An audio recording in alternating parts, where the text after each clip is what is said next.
Hey now, welcome to Omnidog's Vault. Today with Dom of X and his Pikachu, no, not Pikachu, Pokemon plushie. Who is that there, This Dom? is Zorua. Zorua. What generation?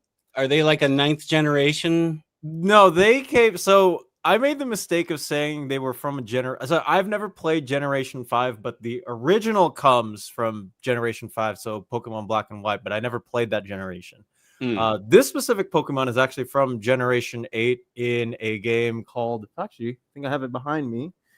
Um, in a game called Legends Arceus, where they take you Just a sec, let me to highlight here. a Okay.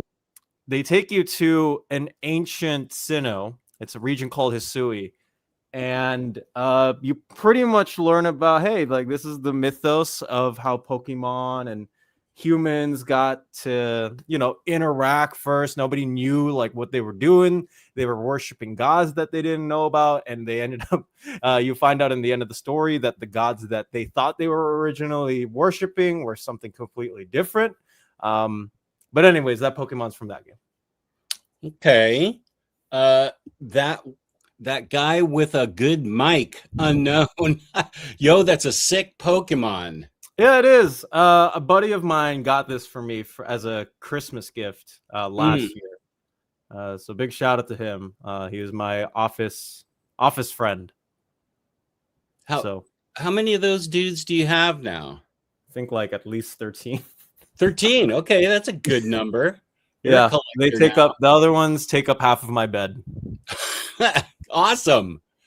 You are definitely a collector now of those. Um, Matt, good to see you. Good Hope you're doing avatar, okay, Dick Matt. Tracy. Hope everything's going okay for you. Yeah. James has put up Dom's channel on YouTube, and this is part of his day job, comicreleases.com, where I found all of these books we're going to be talking about today.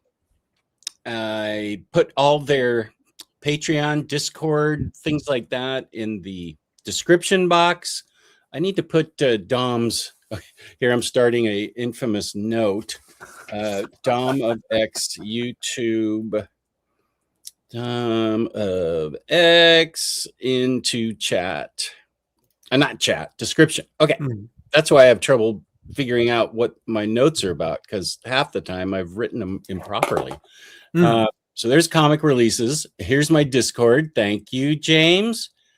And I've recently put up all the new books that showed up on Friday's solicitations up a couple of days ago. So if you're looking to add your New Titans Omnibus Volume 1, your Batman by Tom King Omnibus Volume 2, your Absolute Batman Incorporated by Grant Morrison 2026 edition hardcover, or any of the DC KO trades, those are all up on the site now. The same goes for the direct market editions for Marvel omnibuses. So the Marvel omnibus variants are also up too. So if you want to add those to your watch list, or maybe you're just looking through the site, just want to see what days it's releasing or what the price count is, what's collecting, those are all up on the site now. So we are updated to the date.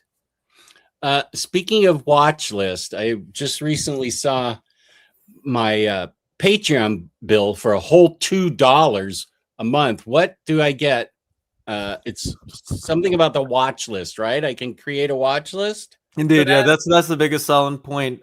We have a watch list where we have integrated. We've had it now up for about 1.5 years, where you can track any book that you want to, and whether it's USPS, DHL, UPS, or FedEx or whatever shipping service is sending over your books, you can put that tracking information in and make sure that you're kept up with it to the date as well, so it doesn't show up at your house uninvited. You can also add in notes, how much you paid for it, what retail you bought, which we hope is panel bound comics, where you can save $2 using the code Omnidog off of one single order, And if you got 4 or more books shipping in one order or whatever it might be, use the code OmnidogSit for 5% off. So use those 2 codes to get yourself some of these new books that most recently popped up on DC Comics solicitations. Thank you, buddy. Good job. And you can use both of those codes together. I do. When I, when I order books. Yeah. Thank you for that. Chris Brogan, friend of the show, friend of mine. Booster Green, friend of the show, friend of mine. Chris Flood, this is better than college basketball. There we go. They know what's up. Exactly. Yarna with a nice comment. Black and White is the best game. Not my favorite collection of Pokemon, but the game is wonderful. Yeah, well, yeah, Generation 5, I mean, adding more than 100 Pokemon to the database and making it a part and soft reboot. I mean, that's the one that people will talk about forever, but I've heard nothing but good things about the game. I think the issue is just finding a copy on the second market, and those things are ridiculously expensive. Some of my friends who are a little bit younger than me, those were their first Pokemon games. So I'm very jealous of them in that aspect. Like I've mentioned before, Pearl and Platinum were my first 2 Pokemon games when I was a kid, but I'll forever be jealous of the Gen 5ers because it seems like they had a wonderful time with Black and White. Okay. I always learn something new on shows with you. I appreciate that. I think what was the first? My daughter had the very first game for her like Game Boy Advance or something. So what was? I think that was the GBA. What would that game? Yeah, that would have been red or green. Red or green. Okay. Okay. I'm fine. Oh, Razor, welcome. Going head to head with VFC in the Tiger Eyes poll. Hashtag Team Omnidog. Even though I saw you in my Discord asking when the VFC poll was, which is fair. I actually wondered when it was too. What is that? Is that the poll for not reprints, for new Marvel Omnis? For new Marvel Omnis that have never been previously printed before. Okay. Comic releases. Javi still needs to play Legends.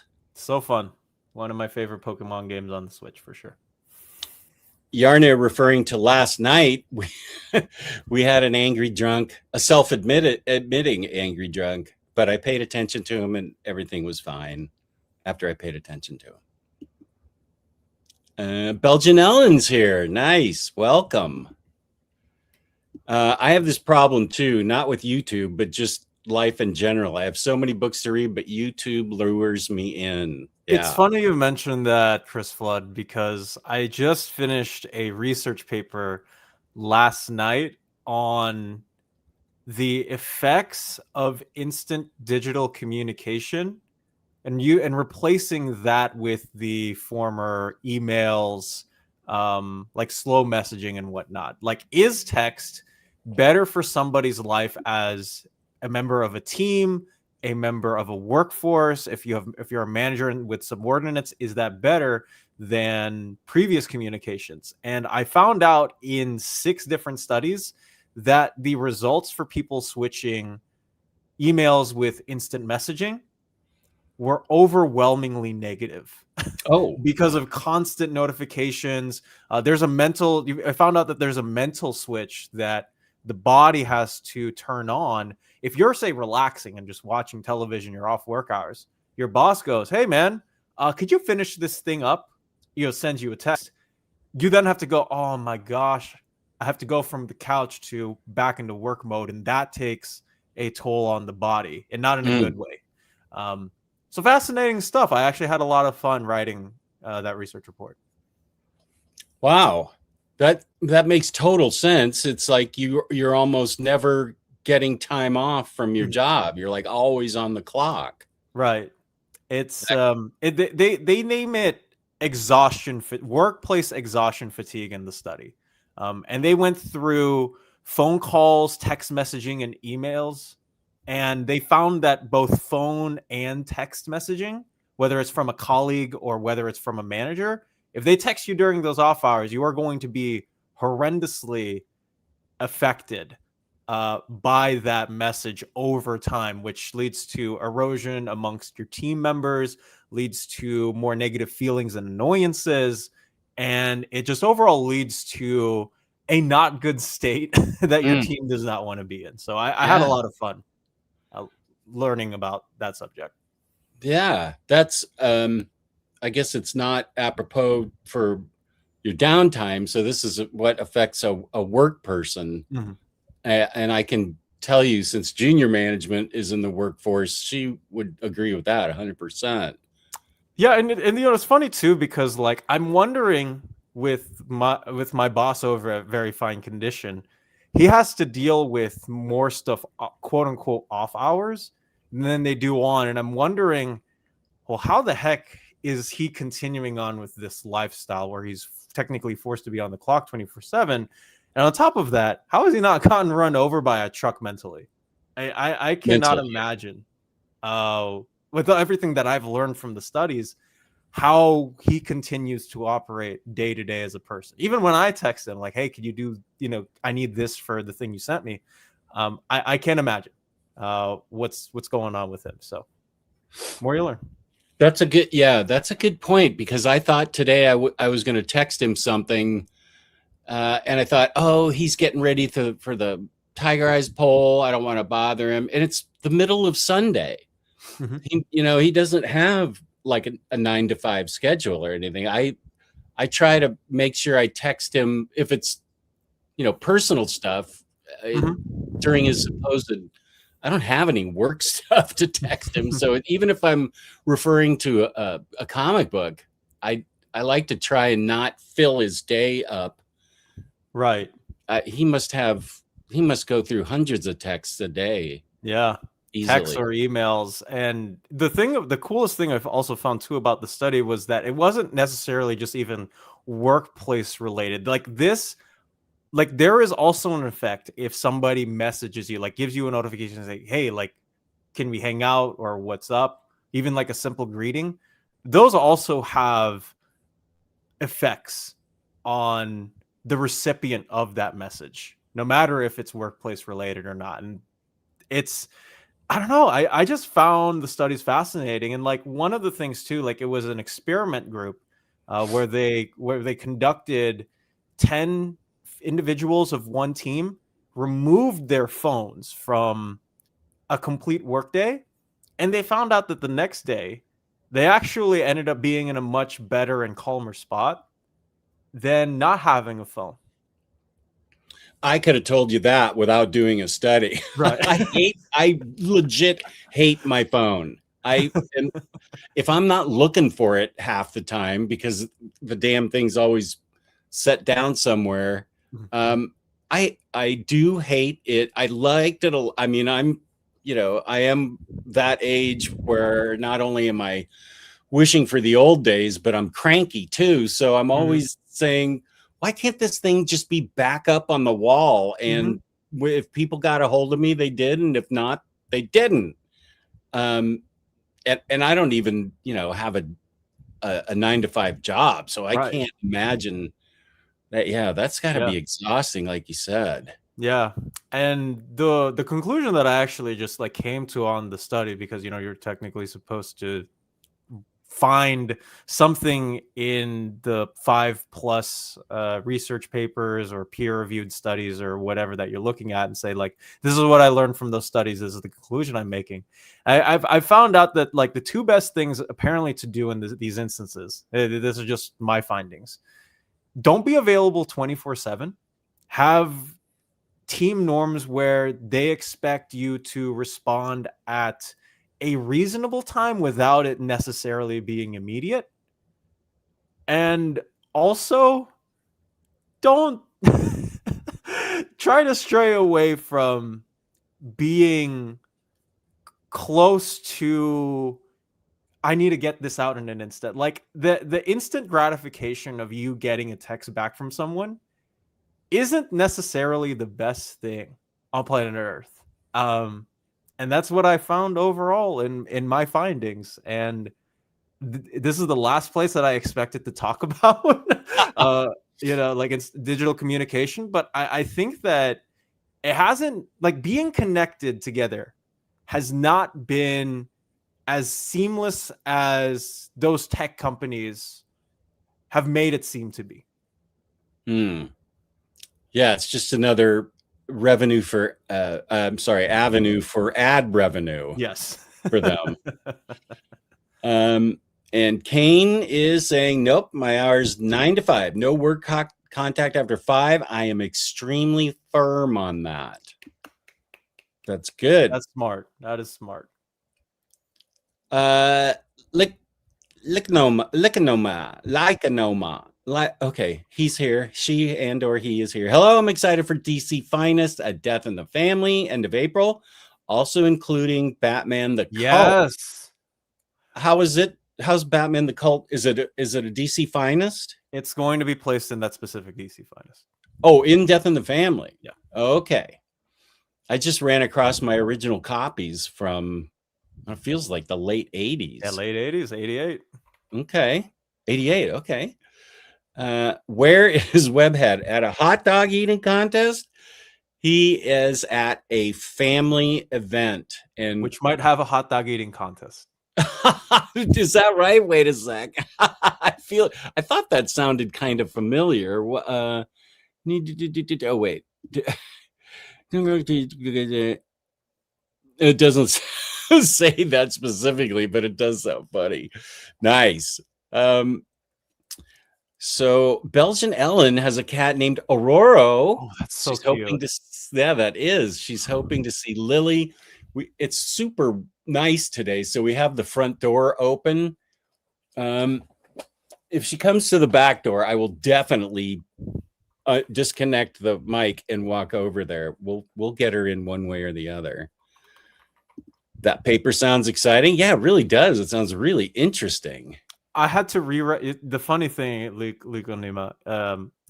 I actually had to rewrite the entirety of my paper because I found out that my first draft used sources that were far too outdated. So I had to go back and go through more peer-reviewed stuff that my university and amongst other institutions recommended, at least like in the last 10 years of publication. So the basis and thesis of my paper is on a late 2025 report. So I'm hoping that just a couple of months ago, everything that I talked about was updated, and it honestly made the paper better because I no longer was using, hey, these are like super vague findings that we found out in the late 80s, early 90s. It's So this is how people are behaving now. This is how our brains are functioning in the midst of instant communication, and I tried to apply that on my paper, and I think I did. I'd actually like. I'm not suggesting for everyone to release it, but could I have a look at that sometime? I absolutely can send you a copy, Jess. Oh, that'd be great. I'd love to read it. The one thing I understand, my phone's not used for any type of work related stuff, but I will say the only thing that can sometimes get me is after I post a video, whether it's live or recorded, usually recorded, and someone will say, hey, I am wondering about that such and such story. Does that involve so-and-so, and where can I find that? So I'll go research it. And by research, I don't go to the internet. I go to my collection. So I flip through everything. I find exactly what the person wants. I post it. Not only do I not get a thank you, but I don't even get any response at all. I'm like, dude, I just spent 45 minutes of my extremely valuable time, and you didn't even respond. So if you're out there and you want me to research something, I'm happy to do it. Just say thanks, or not even thanks. Appreciate you. Hello, I'm alive. A thumbs up. Thumbs up. Yeah. It can't get much easier than that. Not thumbs at all. Up. Even me, sometimes when I'm even if I'm like semi backhanded complimenting people, I will still give them a thumbs up. because I think that a response is important, no matter if it's as small as an emoji or a super long, drawn out paragraph. It's just to show courtesy to the other party, you know. Yeah, Standard I don't protocol. even know that I don't even know that the person saw it after they asked for it. So yeah, thumbs up would just, message received. Just so if you're out there, whoever you are, everybody in the chat, I'll look for stuff for you. That's fun. But let me know. Jess, you're making me choose between Dom talking Pokemon and Crisis yapping about books. How could you? I know. Sorry. I that's one thing I meant to I wasn't going to text Omar about it. But I wanted to know what time that show was going to be on today. So yeah, we do overlap slightly. Yeah, it's a tough choice. I get it. James solves that by having 4 monitors on his desk. And yeah, Omar is a machine. He is. I get messages. Oh, Razor. I get messages from her 24/7. I have people that report to me that work all times of day and every day. So I feel obligated to be available to respond. I don't recommend it. Yeah, that's one thing I found out in the research, Razor Ramen, was that people who didn't have strict teamwork norms on realistic response times ended up having people in that particular workforce with more antagonizing feelings, resentment, and more fatigue than those who didn't. I bet. Bat Cato's here. Good to have you here, buddy. Being so connected. Yeah, really. Let's go back to the 90s. I want to go back to the 50s. Although I wasn't really alive then. I was alive, but barely. Jess doesn't know shit about Ditko. They did a study where giving your viewers sponsored gift cards will increase retention. He just doesn't know shit is completely invested in not missing a gift card, because that's the same message basically that I've gotten 6 shows in a row. So I should contact JP and give away one today, but leave Jess doesn't know shit about Ditko out of it, just to burn him. Nah, I'm kidding. We used to have a phone that looked like it was still made of Bakelite. Nice. I don't have any more Bakelite, but I used to collect tube radios that were made of Bakelite. Oh, it's one of these. I'm just looking it up now. Oh, that stuff looks cool, huh? It does actually look cool. And it used to even the prop for videos or for movies, I should say. I was just a collector of stuff when I did my old TV show on public access TV.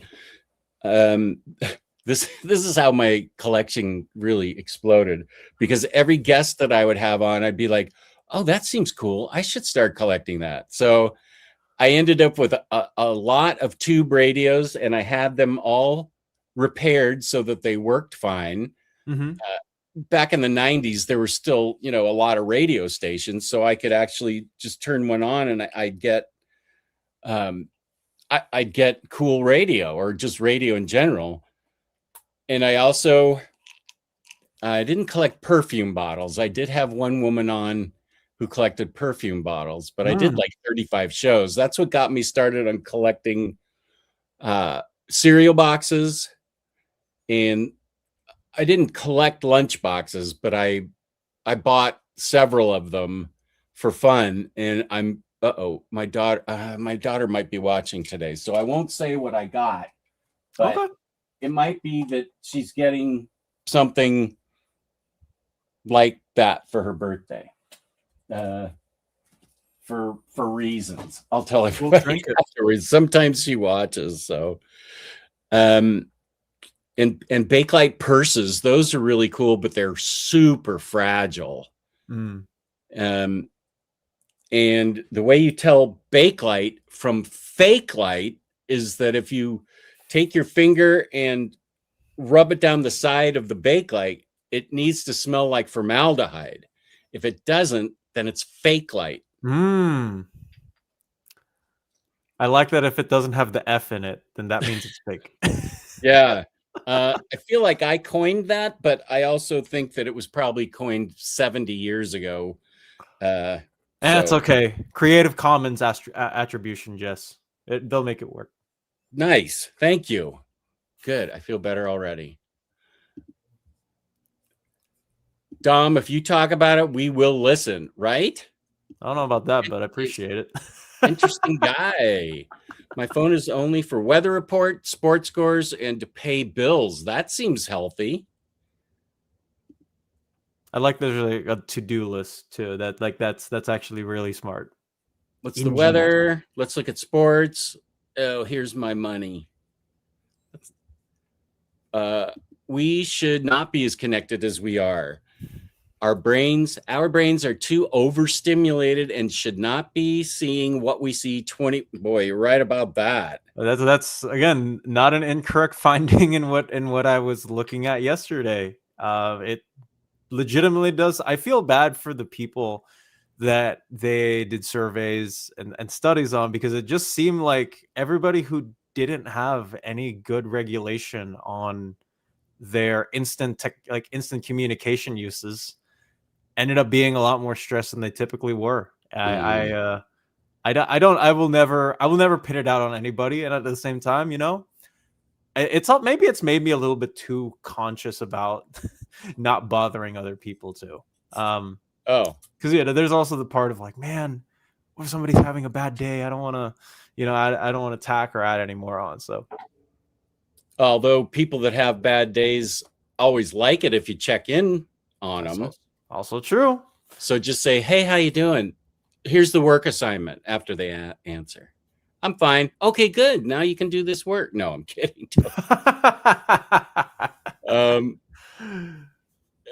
Queen Lily sighting possible? I will open this door down here to the screen door because she climbs on the screen door with her sharp claws, and that way she announces everything that she's here. Prime, welcome. My phone is used for listening to Omnidog show. Much better use, I think. Popcorn, yellow striped smile. It's an emoji. I'm pretty sure it just doesn't show up on popcorn. StreamYard. What's the yellow striped smile? Probably somebody smiling as they're eating popcorn. Oh, okay. Okay, we have various thumbs showing up. Oh, that's when we were talking about thumbs up. Oh, thank you, Small J Johnny. We appreciate you too, Small J Johnny. Yeah, he and I have been friends for a while. Have you ever gotten those books from your sister, Small J? I feel like she's got about 3 or 4 years worth of books that we all send her. Let's see. For those of you new to the show, absolutely. Here it is. I think I told you that it would be brought up from yesterday. Dom, do we know when Bloodhead's Library Edition? Not yet.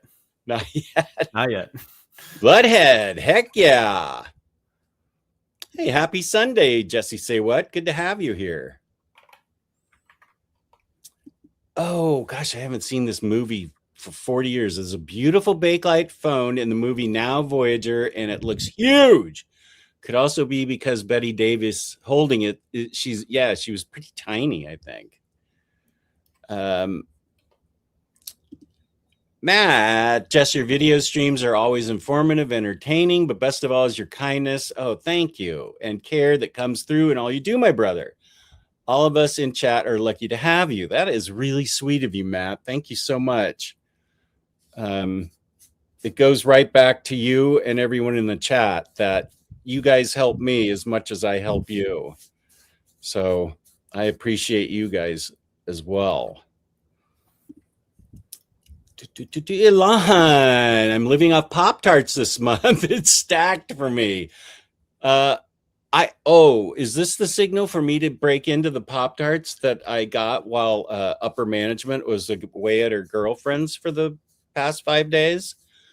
I may have also gotten a bunch of ice cream. I may have gotten a bunch of sugary cereal. I may have gotten a lot of stuff bad for me. I'm happy to break into the Pop-Tarts as soon as you ask, Elon, because that's content.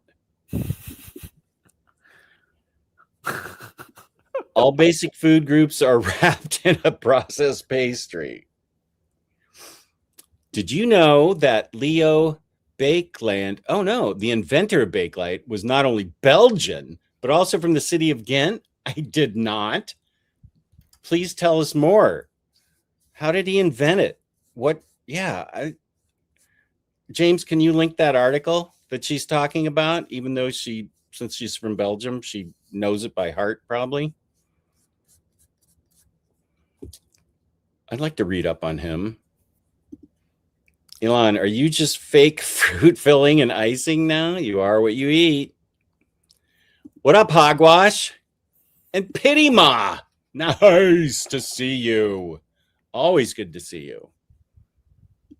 Dom, have you not written a research paper before? 5 years or new is pretty standard for sources. I've written plenty of research papers. Harvard P course goes. I think I've written at least 4 so far this semester. My gosh. No, it's just for this one. They were super particular about what they wanted, or the professor anyways was super particular about what they wanted for sources. I was just a little bit careless on the first draft because I was rushing for a deadline, just for credit. But no, I've written tens of tens, some of which are still on my desktop that I haven't bothered deleting yet because I'm a masochist. And welcome, Bunk. There he is. What's up, guys? Watching basketball. Yeah, I thought that's what you were going to be doing. I coached my daughter's team earlier, and we went out for ice cream after, and we did our week shopping. I still don't know what this stream is, so I can only assume I was invited to this because this is going to be a deep dive into a preview of the NBA playoffs. Yes, that's why I'm here. Okay, yeah. I will mute myself, and you guys can talk about that for a little bit if you want. I mean, first we're going to talk about where things stand with the NCAA tournament right now. Who we got right, who are our biggest spoilers. For everyone in the audience, I got a text last night while Jess was supposed to be live with Day Day, put him on hold and was like, "Oh, let me text Bunk. Hey, can you go live tomorrow?" Never once told me what show we were doing. Nothing. He's just like, "Here's a 3-hour window. Can you show up?" So again, I have not prepared. I don't know anything about this. I'm still wearing my coach shirt. Like nothing about this is just, I'm just here doing this to first trash Dom's taste in Pokemon, and then also to I guess talk comics. I don't really know. Yeah, I didn't give you a topic apparently. I just wanted you here to talk. So mission accomplished. I have been known to do that from time to time. So yeah, I can do that. Okay, so can someone fill me in? What am I doing here? Well, right now Elon tried to get us to talk about Pop-Tarts, and I'm going to go break into my secret stash of them so I can be on topic. Okay. I have some Pop-Tart thoughts as someone who lived on them for months and months at a time and then has gone years without them. By the way, I see Javi shouting out Dynamite.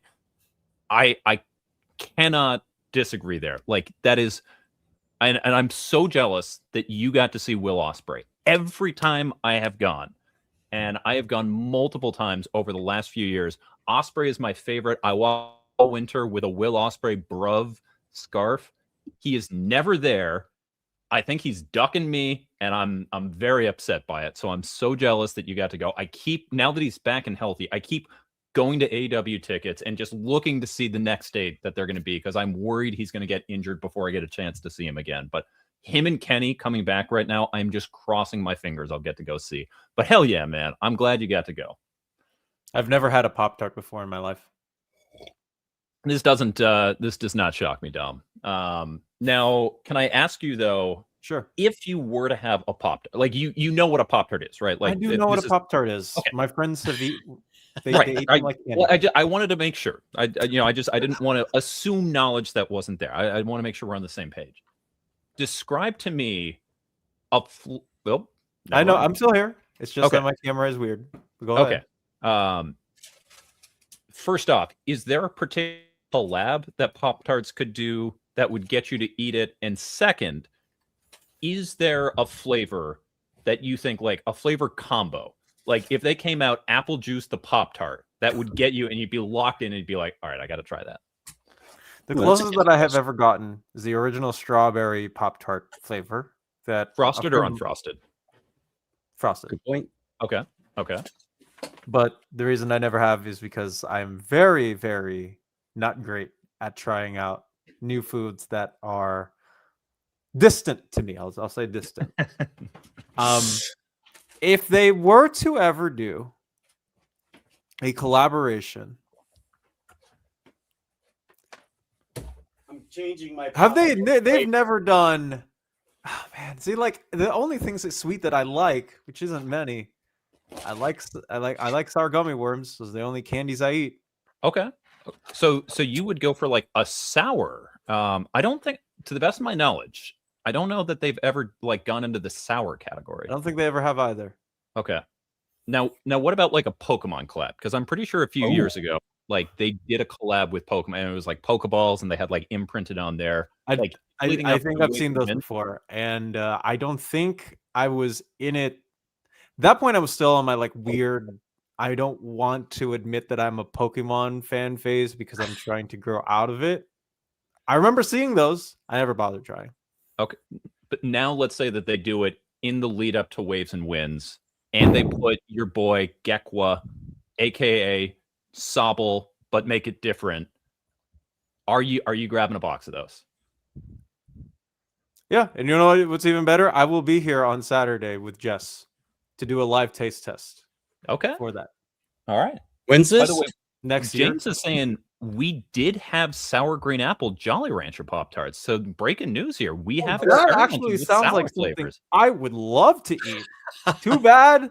I don't think I've ever seen one of those in my life. Oh. All right, Dom, James, I'm going to need an eBay link sent to Dom for a collector's box of that, in sealed mint condition in 2026. And here's the Bakelite Creators Wiki. Thank you, James. Razor, my Safeway is kind of lame when it comes to pop. Actually, it's a small Safeway, so the only ones I was able to get were just the basics: brown sugar cinnamon, strawberry. They didn't even have cherry. Frosted cherry is my all-time favorite, and they don't have it. But they do have lemon blueberry crumble, which sounds possibly exciting. Strawberry, brown sugar cinnamon, raspberry. Strawberry, cherry, and blueberry. That's what I was going to bring out, but since Dom mentioned strawberry and Omnidog tip, these things are great right out of the freezer. I know people recoil in shock, but there was a whole ad campaign that Pop-Tarts had with the Yeti to get people to put them in, and like it was this whole thing where it was like I can't remember if it was 3D animation or if it was stop motion, but at the end there'd be this voice that would go, "Listen to the Yeti, Kellogg's Pop-Tarts, they're frozen." And it was like, and I won't say they're better than toasted, but I would say that frozen Pop-Tarts are definitely better than like room temperature Pop-Tarts. Like these, depending on the flavor, like I would say that there are some flavors that are probably better frozen than toasted. I feel like brown sugar cinnamon is really, really good out of the freezer. Yeah. That's another note I need to write myself, Dom. Put Pop-Tarts in freezer. As we saw last night, you don't have enough notes. So yes, please write yourself some more notes. This will go very well for you. Oh, Chris Flood has something good. Thanks to Day Day last night, I'm gonna order Bug Wars. Yeah, he's been talking about that for a while. I need to get that too, Chris. To answer your question, Bunk, what we're going to talk about is I will show you what we're going to talk about. No, that's not the thing. Here's the thing. Share screen. Yada dee, yada do, doody doody do. It's books for April. Oh, 2026. Great. I have no idea what books are coming out next month, so I'm a great guest to have for this one. Awesome. And this Pop-Tart has Johnny Pop-Tart doing a flip, clicking his heels. Pop-Tart and a Pop-Tart. Is he doing a flip, or is that just upside down and he's doing like the jumping heel click? Yeah. It works both ways. Okay. And he's tumbling right here. He's doing it mid-tumble. I mean, that's a Pop-Tart that tells a story depending on what configuration you have. Here is, thanks to James, here is Bunk's links. Bunk and Carl. Carl's great. Dom was telling us of a research paper he just finished about we're too connected. Is that way to sum it up, Dom? We get digital communication making everything more interconnected, but is it actually positive for one's mental state? Was the topic of the paper. And are you going to give us a preview of the conclusion that you drew from it? You know what? Actually, let me go ahead and read what I put up for the conclusion. I have sorry, we couldn't find your file. Was it moved, renamed, or deleted? Uh-oh. That's not distressing at all. Totally not distressing at That's all, not no. good. And if I can find, my goodness. Let's see. Oh, here we go. Conclusion. To combat poor work norms and the temptation of instant gratifications, managers may find a possibility to train people in coordinated communication behaviors while protecting non-work hours to reduce exhaustion. Norms should reduce unnecessary notifications and messages while making expectations for responses clear. Use instant message for quick confirmation and coordination, not when convenient for both complex and simple issues. The world is vast, yet grows more widely connected every day, and the digital tools that it gives its citizens help with visibility, rapidness, and coordination. Yet, despite its tools and rapidness, faster communication does not mean better communication.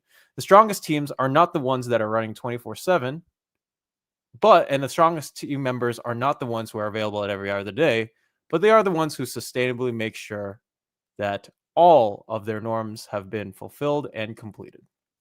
Nice. I would say I'm kind of right. I have not done research into this, but just empirically, my company, we have a hybrid work schedule where we're on campus 3 days. We are virtual 2 days, but regardless, my company puts a very, very strong balance on work-life balance. And when it is outside of work hours, you are not to be contacted. It's the only job I've had in my adult life where when I am on vacation, I have not been contacted by, at least once about something while I was at. It's just, that is sacred time. If you are off hours, if you are off that day, you are not to be discussed. You are not going there. And it's been nice. Sounds very nice, progressive. Actually, I'm jealous. Because I'll be on vacation and Omar will message me, "Hey, did you make me the thumbnail yet?" I'm not kidding. Yeah, you don't get vacation from Omar. That's right. I never do. But wait, can you highlight that most recent comment from Jarn? Jess? Yeah, just a sec. Yeah, you know what? I am so glad that I stopped using Twitter in October 2024. My life has been the better for it. And I can be happy about that, actually. And this is where Dom says he is fully only Chat GPT. Forget Grok, forget Elon. He's just going for a different generative AI. Me when I don't know what I'm talking about, Bunky. Well, I like the way that, when your defense on that, it was nothing about AI. It was just specifically Grok. No.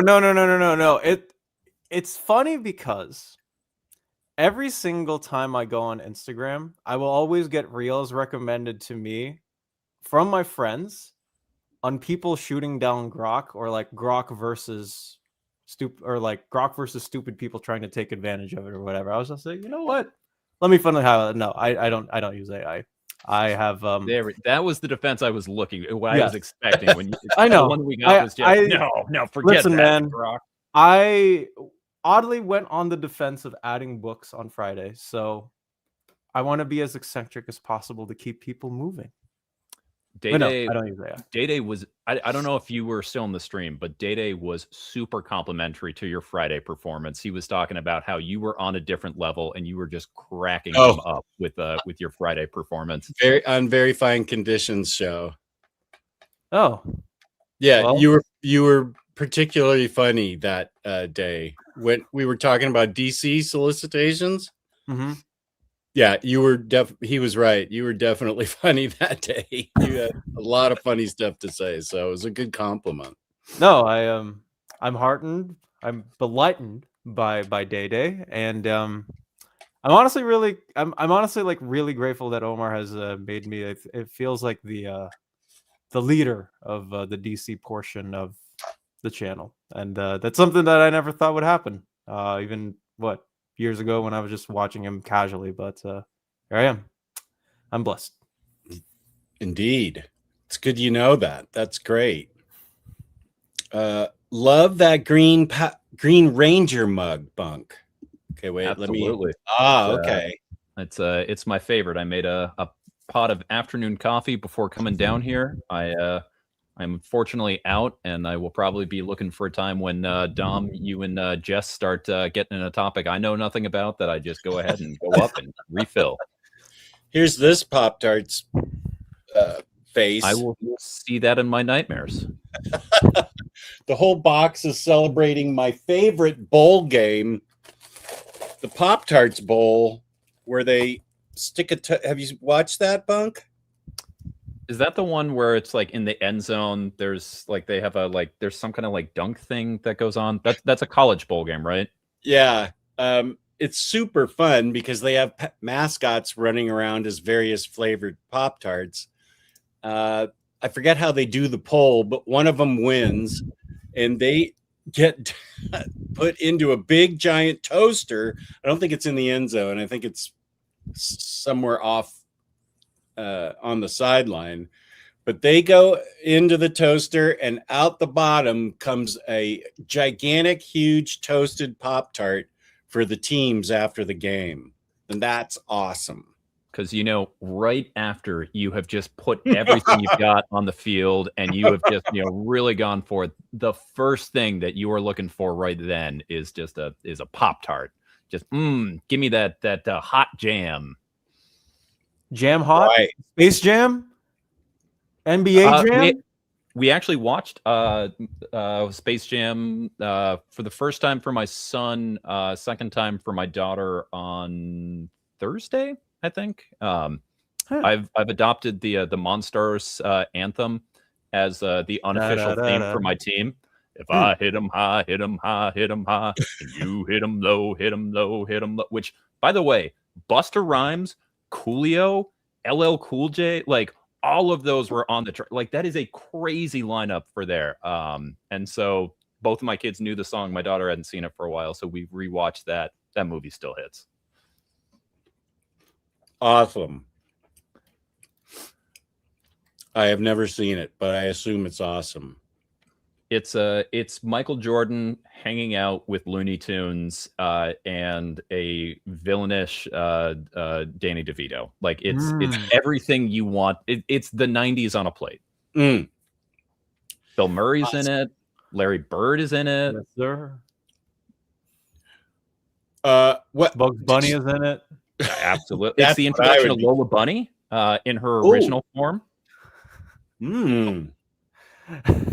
Yeah, I tried to show my kids what like Lola Bunny's redesign was, and I realized just doing an image search for Lola Bunny, you need to put your safe search filters way up, because even just like on default, I was like, nope, that's not what I'm. Nope.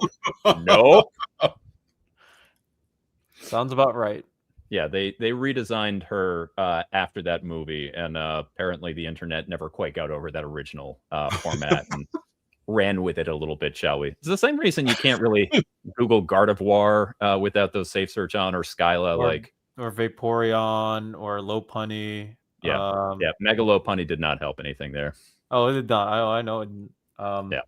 Even to the point now where like some of my close friends, they'll send me like a, hey, why didn't you like this post? And it's a super suspect post about Vaporeon or Lopunny. I'm just like, dude, why do you think I'm a gooner? Come on. Wait. And Chris Brogan, yes, you are correct. Sean Bradley is in the movie. He gets his powers taken by the awkward blue dude, and he kind of just hangs out there to be tall. Was he the guy from BYU that was like 7'3" and skinny? Yeah. And he ran as a Democratic presidential candidate in the 2000 primary. I think you're right on that. Yeah, I know he was a presidential. I want to say he was in the same one as the 2000 Al Gore presidential primary. Oh, maybe he helped tip the election. No, I mean he was way out by the time that happened. That he was not part of hanging chads. He was not part of the Supreme Court. He was none of that. He was just a former basketball player that just decided to be, hey, I want to help out the country in different ways. But Danny Ainge. Speaking of guys from BYU, Danny Ainge was also in that movie, playing Danny Ainge. Yeah, he was. You know what? The most disappointing thing about the movie for me was that at the end when everybody gets their basketball skills back, some guys just do like regular dunks to show, hey, I got my skills back. I'm like, come on, guys. Well, I mean, yeah. The Sean Bradley was one of those, and he's, as Chris Brogan says, he's 7'6", so he basically just goes on his tippy toes, and then he just sort of like puts it. I mean, right. Larry Johnson at least kind of like hits it pretty hard. Mm-hmm. I mean, Muggsy Bogues, who he did the dribble. The dribble was cool. I thought he at least like had some like dribble moves. He had some handles going. Like come on, man, prime Charles Barkley, and the only thing he does is a simple tomahawk. Come on. I mean, Barkley had enough play earlier in there. I appreciate that they didn't spend too much time with him. By the way, if anyone has never played Charles Barkley Shut Up and Jam Gaiden, which was a freeware video game that came out at this point about 20-ish years ago, that is supposed to be the sequel to Space Jam, I highly, highly suggest you go out and check it out. It is a surprisingly great game. It's about 4 hours. It's really funny. It's great. But it's at the first screen as it starts is this game is canonical, and it's supposed to be the sequel to Space Jam, where Charles Barkley sets off the chaos dunk and basketball is outlawed across the land. Sound off in the chat if you know what I'm talking about. I would be curious if one person has played this. Well, is he paralyzed now? I hope not. That's awesome. Let me double check. Huh. I hope he's not. Sean Bradley. And Cycle, I don't have Arkansas going all the way. I've got them going a decent. I went pretty chalk with my stuff. I've got a final of Arizona over Duke. Illinois is the one that I mean, they're a 3 seed, but they're the one that I'm like, I'm planting my flag in them, as I think people are going to be surprised at them. The only thing is Houston's a really tough draw, and they're in the Southwest. Yeah. So Chris Flood is right. He suffered paralysis in a motorcycle accident back in 2021. Oh, that's gosh. Rough. That's sorry, awful. Man. One sec, guys. I've now moved on to Blueberry. Okay, classic Blueberry. No imprints on this one. No, that was I do have 2 more packages of the Pop-Tarts Bowl ones, and those are the ones with the images. So I'm curious, Jess, as you're going on through this, are you ranking them? Are you taking notes? Or is this just literally the audience watching you eat all of these Pop-Tarts? Like, is there an objective from doing all of these? No, I think somebody mentioned Pop-Tarts, and I was like, oh, I have Pop-Tarts. And yeah, Elon told him, go get some Pop-Tarts. Yes, I combated it with some ice cream, apparently. Oh! I would like to Whoa. just warn you real quick, Jess. Do not have a repeat of Frostygate. Do not overdo it on the Pop-Tarts. Right, where I started out spilling the whole fakakta thing on my. Oh, by the end, you gave yourself you got yourself sick, like legitimately sick from how much you did there, and like you were out for a week after that. Can we full screen Dom? I want to know more about this ice cream that he's having right here. Yeah. So yeah, this is apparently like locally from my one of the cities that I'm near. My mom came in and was like, "Hey, have you eaten yet?" And I'm like, "No, not yet." She gave me Nice. ice cream. So I Chunky. see some chocolate we got going on. What's the situation we got with this flavor? It's just regular chocolate. I don't think I didn't get any notifications about Nothing in? anything as it's spilling Just- out of my just straight hands. but- chocolate. Yeah, just chocolate. Okay. Nice. Your mom's the hero of the show so I far. love my mom, man. Until the day I die. Mama Dom Awesome. coming through. Yeah, nicely done, Mrs. Mom Dom. By the way, has anyone pointed out the Tinkatink hanging out right behind you? Because we can just kind of see the little hammer just right. Yeah, there we go. Okay, wait. Well, who's Tink-a-Tink? Thing in the back there. Also Yep. a Christmas That present involves given the to me Tinker by my Top. mom this year or last year, I guess. Is he a Pokemon or something different? Pokemon. She's a Pokemon. She is She actually part of my She favorite features Pokemon. prominently in Horizons. Yeah. Did you watch all of the episodes that dropped on Friday? Yeah. One of them We- ended up being my favorite, and I think you know which one it is. Oh, we haven't made our way all the way through yet. Okay, I want to say I'll we've leave it there seen then. 2 or 3. Hmm. They just Liko just got joined by a new team member who was Oh, riding okay. Galapagos, and it was adorable. I like that episode a lot. Yeah. I binged watched it last night after finishing after finishing a video I had to do for Omar and also finishing my research paper that was due last night. So Jim Ross is hyped for Batman Dark Patterns, As as you am should I. be. I love that book.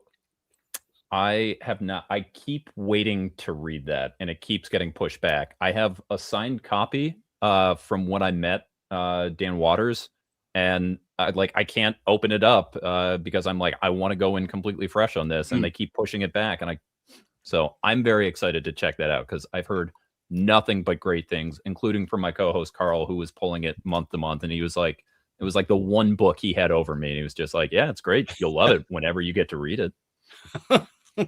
Guilt tripping. I like that. The name of this game, I think earlier they were talking about NBA Jam.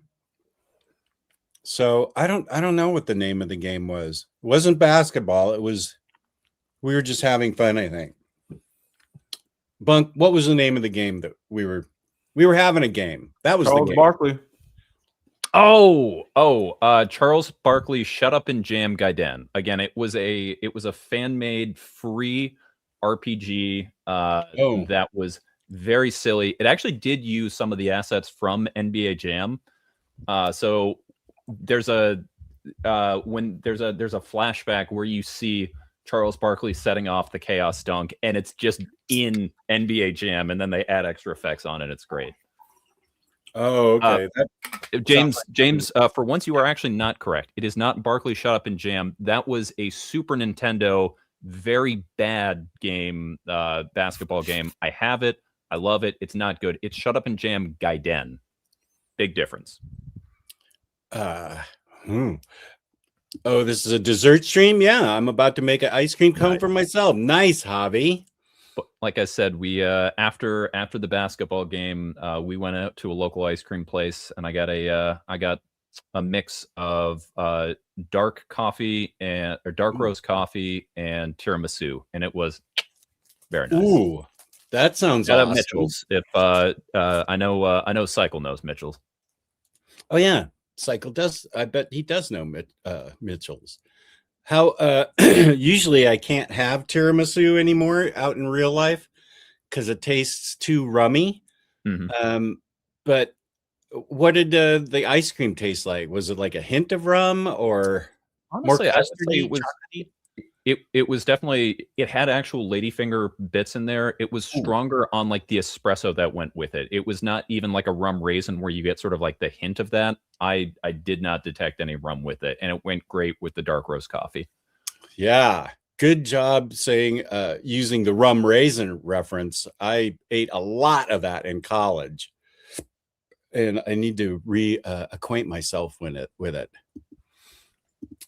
W for Mama Vex with the ice cream. I have to go. Oh, Matt, love to see you in here. Hope you're better, Matt. You will be feeling better eventually, but sometime. But we're with you all the way. I think it's just, first of all, I'll buy the trade paperback, I'll buy the deluxe, and then I will buy the absolute. So 5 years from now, you'll have your absolute, Elon. Or maybe 5 months. Okay. Was there a wink I saw while you were saying that, Dom? I just said 5 months. I didn't say anything else. Lon, it's not an Omnidog stream without all the panel eating. Yeah. Well, I love Jeff streams. Are you kidding me? I realized that, like, I went too early on my ice cream. Now I was going to say, now I was talking about eating ice cream, but I have no ice cream left to eat. I'm the odd one out. I'm going to at least go get more coffee. Actually, Bunk, can I talk about something with you real quick? As long as Hit me with it. Here. Hit me with it. This is going to be the weirdest thing maybe you've heard of. Okay. I think we talked about it briefly, but I have played Legends of Zelda: Tears of the Kingdom. I have like about 250 hours on it now. I'm going to say, I see you rocking the shirt there. Yeah, I mean, I have to. Here's a weird thing, man. I have not played Breath of the Wild. I've mentioned it briefly to viewers here and viewers in other places that by the time the Switch was out, I had pretty much been bullied out of playing Nintendo games. So I didn't come back to Nintendo up until the Switch 2 came out. So that meant I missed pretty much an entire generation of Nintendo games. Okay. I don't like that people are still bullying you out of things. I don't know either, but you know, it is what it is. I don't like when people who aren't me bully Dom. When I do it, I'm very much in favor of it. But other people, I'm not doing that. There is that. No, yes. Well, there is that. But a friend of mine, or two friends of mine, I should say, got me Tears of the Kingdom for Christmas last year. Okay. And I am going to be eternally grateful for them because it pretty much put me out. I had hesitation on getting the Zelda games. I don't know. Again, I don't know anything about this. So I came into it blind. And yeah, the next thing you know, this is I can't play anything else. Everything else has been, you know, I'll get on Legends EA Online, but I'm only doing that for the stones. I'm over here like, man, I just want to see what's going to happen to me strolling around Hyrule. But the thing is, I played Tears of the Kingdom without previous knowledge or, you know, what's happened in Breath of the Wild. The only thing I've seen in Breath of the Wild are like the E3 presentations and like the gameplay trailers, and that's it. And like all the references that characters make when they're like, oh, hey, Link, I haven't seen you since X and X. I knew that all happened in the last game because, you know. So the thing is, like, do you find it weird that I experienced the sequel first before the background to the prequel? Or do you think, like, I was okay with, I don't know, playing it and that being my first brand new entrance into current Legend of Zelda? Not at all. Especially with this, like, if there is any franchise that you can jump in at any installment and pick up and go, it is made to be The Legend of Zelda. Like, outside of Majora's Mask and Ocarina of Time, and some of the spin-offs, like, hey, welcome, Chubby Ray. Peace and love, quoting Omnidog. Nice to have you here. How you doing, guys? Good, man. But yeah, outside of some of that stuff, or some of the spin-offs like Spirit Tracks, and the other DS one, like, those games are meant to, like, you can just get up wherever. Like, they're it's a legend. It's the Legend of Zelda. It's sort of like pulled throughout. So yeah, not at all. I haven't made my way to Tears of the Kingdom yet, but I adore Breath of the Wild, and I'm an old Zelda crank. Like, I grew up with Link to the Past. Like, for me, that top down is like what I like. And so I was kind of just like, come on, man. Like if I want an open world, I'm not playing Zelda. I'll go for it. And then I played it and I was like, damn, I will play Zelda if I'm looking for that.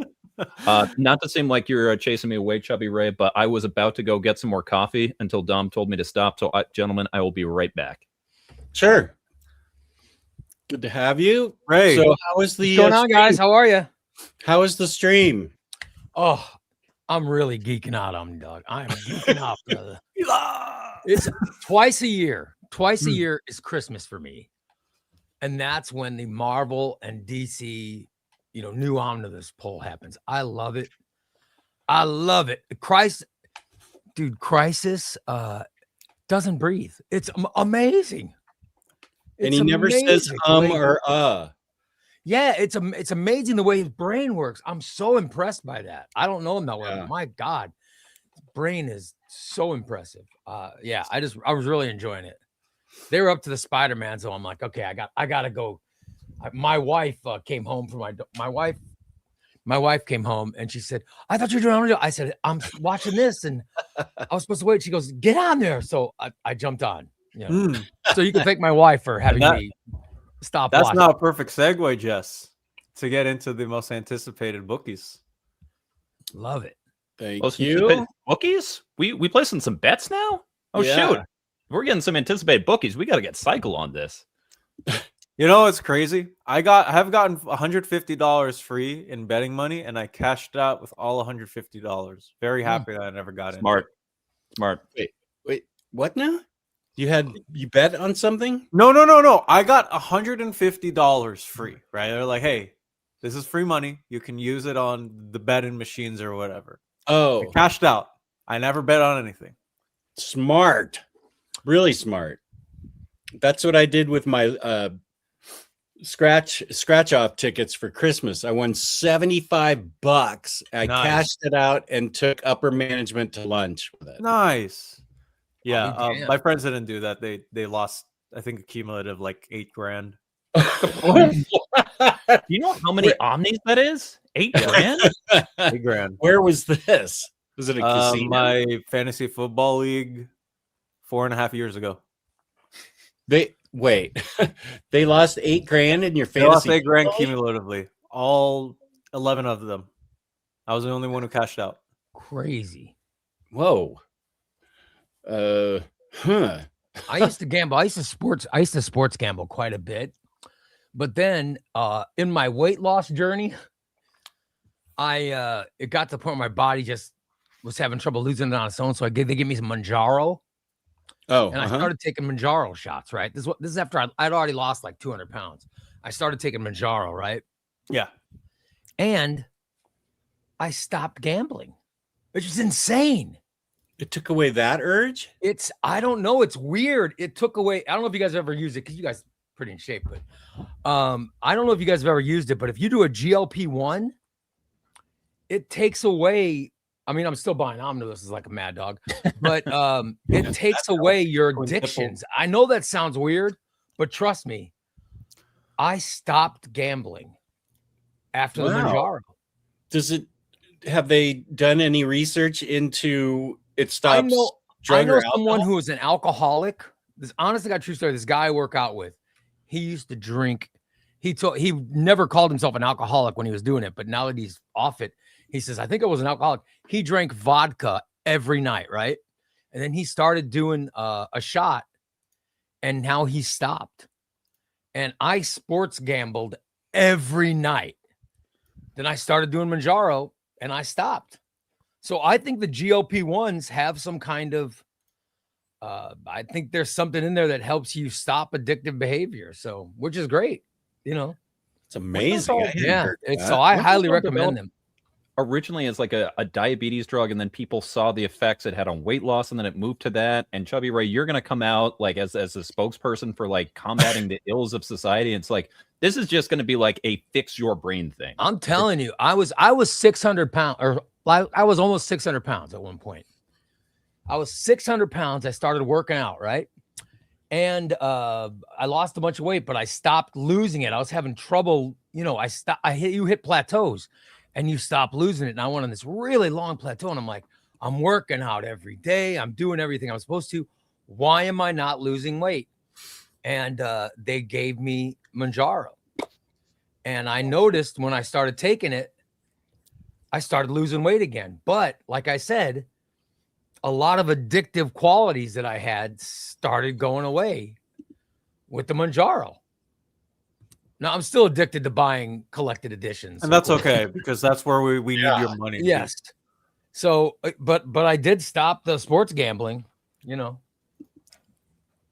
I just thought I'd share it in case any of you had a problem. That's it's my way of helping. Huh. Well, it curbs your appetite, right? Yeah, it definitely does that. So I think it does something to your brain that curbs whatever addictions you have, though. I wouldn't be surprised if people who have alcohol and drug addictions aren't seeing benefits from, because I don't have that, but I definitely had a food addiction problem to get that big. And now I don't, you know, proof is that I've lost so much weight, and, you know, and I stopped sports gambling, which I think I might've had a problem with. I was lucky. I won a lot, thank God. So I didn't really lose money, but I would win, and then I'd lose all that money that I won, you know. This message was sponsored by DraftKings. Use the code ChubbyRay for $150 off on a prop bet. No, it's weird. I would win, and then I would lose everything I won, and then I would build back up. You know, there's a rotating cycle with that. And if you want to bet whether or not Chubby Ray will go back to sports gambling, you can use our affiliate code on Kalshi to go ahead and place that prediction, not a bet, that prediction right now. Omnidog is going to get, you know, code Omnidog. Whoa. Don't drag me into this. This is about to start, so who knows? I might get back into it again. So for the first, this is actually how I did it last time. I did it earlier than we're waiting. We waited for it this time, but I worked in to the general discussion what books were coming out in April of 2026, courtesy of comicreleases.com. And let's see. I'm a Patreon member. Thank you. Nice. Me too. Here's comicreleases.com. Nice. Thank you, guys. Dom is an employee of, a boss of, an always connected boss of. What is and this is for the first week of April, March 31st / April 1st. There's 2 covers for Agents of S.H.I.E.L.D. Omnibus. To this day, I still have no idea how they got Mark Waid to draw or to write Phil Coulson as a character, but here we are with Mark Waid writing Phil Coulson as a character. Wait, Mark Waid wrote a lot of this? Mark Waid wrote a decent portion of this omnibus. Wow. Yes. So as someone who's not familiar with this at all, was this like a big tie-in to the show that was on it was a part kind of tie into the show, kind of tie into the MCU. We'll have Phil Coulson lead a team with Deathlock, and they created it based on the show, right? Yeah. Which is why they drew characters very much like the MCU counterparts. I wonder if the actors got money for this. A weird artifact of its time. I don't know how else to describe it besides that. It does kind of make you wonder who was asking for this. Well, it is Mark Waid, so that because I like him a lot. Is this a good book for me to check into? I don't know, Jess. I think there's much better Mark Waid out there. Ones where you go see, like he was also writing Daredevil at the same time. That I can wholeheartedly. If anybody wants to read great art with Paulo Rivera, Marcos Martin, and of course the extra spectacular Chris Samney. Yes, but by Daredevil. I don't know if I can. Volume 1 and 2. I don't know if God, I hate the end of Volume 2. Oh, I loved it. I love the omnibus and a half of Wade's Daredevil run, but I hated when he was wearing the suit. The suit. Oh, I like that suit. Crime. Oh, what? I hated Dom. I used to respect you so much. Oh my God. Wait a sec. When he was wearing the the suit, I just thought it was ridiculous. See, as someone who read them in OHCs and like volume same. 2 with like the stuff that had the rocket crossover and what, I'm like, wait a sec, what was objectionable about volume 2? Like, that was a good volume. The Rucka, the Punisher with Rucka and Kaketo. Oh my God, that was fantastic. Well, okay, he's in the yellow suit. No, What else go to happened? the very end of volume 2. Oh, volume 2 in oversized hardcover or the omnibus? No, the omnibus. Favorite Wade. You like that? You liked when he was wearing the suit and tie? Lars can tell you the same thing, Mr. Ray. Wow. I just had to make sure. I had to make sure I wasn't having some kind of error. No, I hated when he was wearing the suit and tie. Oh, this red suit and tie? Yeah, I don't know why, but it didn't work for me. And I love Mark Waid. The suit, or was it the content too, or is it just like one of those things? Yeah, the like content too. Yeah, okay. The whole thing with he's so publicly, so publicly out there and writing a book or wrote his, I don't know. It just didn't work for me. Okay. I felt the same way about Zdarsky too. I love Chip Zdarsky, but I felt like we got a good omnibus and a half of material. I hated the second half of volume 2 of Zdarsky. The more that I will say, the more that I read the last arc of Derek, because I was very lukewarm on the ending at first, but the more that I reread it, the more that I actually actively liked the way that he ended out the run. And I've never reread. Maybe that's the problem. I thought after Devil's Reign, it was awesome, and then when Devil's Reign ended, the whole book goes to hell. I don't know. Maybe it's just me. I find some of this stuff at least warrants on a read, because sometimes like I'll need a bit to, hey man, like I'm energized, I'm psyched up, I feel something different, and then like going back to it like maybe even just a little bit after I'm calmed down, I'm like, you know what, see what they're going for, and you appreciate it for what it is. And after at least 5 rereads of the last issue of Zdarsky's Daredevil, I really do appreciate that ending, and I don't think I've been as spectacular, like wowed by a Daredevil comic since. But you'll admit that you were like me on your initial read of it. You were like, after Devil's Reign, it's like, oh my God, this awesome book is now gone right to. It felt weird. It felt weird after, but that's okay. Like I think that you can go to something way after. Realize like maybe your thoughts on it, change after a while. And I think that's also perfectly okay to look at it too. Yeah, that's true. I'll get. There are some books on a reread you rethink things. I will admit that. But man, I love Zdarsky, and I thought after Devil's Reign, it just goes right into the crapper. Well, the arc is called Goes into Hell, to be fair. Yeah. And it's sort of, I don't know. I don't like mystical stuff though. Oh, that's my favorite. I'm not a big fan of mystical stuff, however, I love Doctor Strange by Jed McKay. I loved it, but okay. There are things that, Here's Kane saying GLP-1 meds turn off brain chemical compounds that turn on addiction chemicals. I'm not science smart, so someone can explain it way better than turn off addiction chemicals. Okay, let's get Ryan North on. We need to understand this. Yeah, no, it does. That's what it does. I just know I felt better. I feel better on GLP-1s. That's amazing. Yes. Did you find any sort of like serotonin blocking? Because like that would be like any sort of like lower like joy in other things, or is it just literally block the bad stuff, let the good in? When I work out, after you work out, you get that high. You know what I mean? After you work out, you get that high and you just feel great. I still get that. Okay. When I buy an omnibus, when I buy a collected edition, and when my packages arrive, oh my God, I still get that buzz, that high. It's a good. Hey, you know what I mean? Yeah, you know what I'm talking about. When you got stuff to open, and you're going to use your box cutter, there's an excitement you get. I still get that. You know, So it are doesn't we showing affect off the our back. box cutters? Yeah, I Yes, have. sir. My wife got me a box cutter that is plastic, right? It's a Yeah. plastic box cutter. It's not because she says you can't be trusted. You're going to chop off a finger. Yeah, and it works. It's great. It's a plastic thing and it won't cut your skin.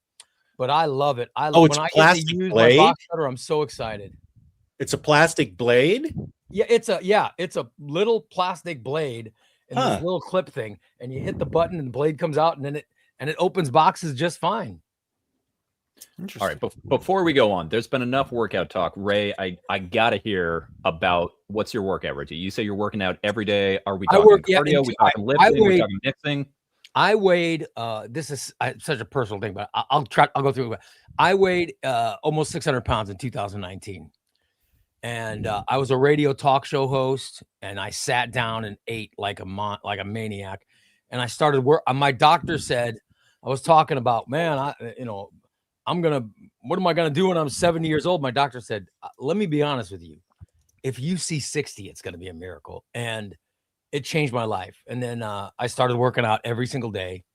And I worked out from 2019. And since then, I've gone from almost 600 pounds to 270. There you go. That's awesome. Yeah. And it's just working out. It's cardio and weights and everything. Okay. Do you have a favorite? I was coaching basketball earlier. I work out quite a bit. Awesome. Fitness is a big part of my life. Do you have like a particular favorite day as far as like muscle groups you're lifting for, or like a favorite cardio activity? I played football, basketball, baseball in high school. I was an athlete when I was young, but then when I got into radio, there's not a lot of movement. Except I did play basketball. I played basketball with the Illinois State General Assembly and Senate because I live in Springfield, Illinois. So I played with Obama and those guys back in the late 90s, but I was 400 pounds playing basketball. Wow. So you were down low anchoring the post at that point. No, I was a shooting guard, which I know is crazy, but you were okay. I was 400 pounds and I destroyed my knees. But I ended up after I destroyed my knees, I just couldn't move around as much and I gained a bunch of weight. So I started working out. I do cardio 3 days a week. And then I just do, I got a personal trainer and I do different body groups all the time. And it's really helped. I've lost all that weight because, thank God, I'm so glad that, that those guys came into my life. It made a huge difference. And I feel great now. In fact, I'm wearing right now, I just put them on. I know this has nothing to do with comics, and I'm sorry, Omnidog. I'm sorry.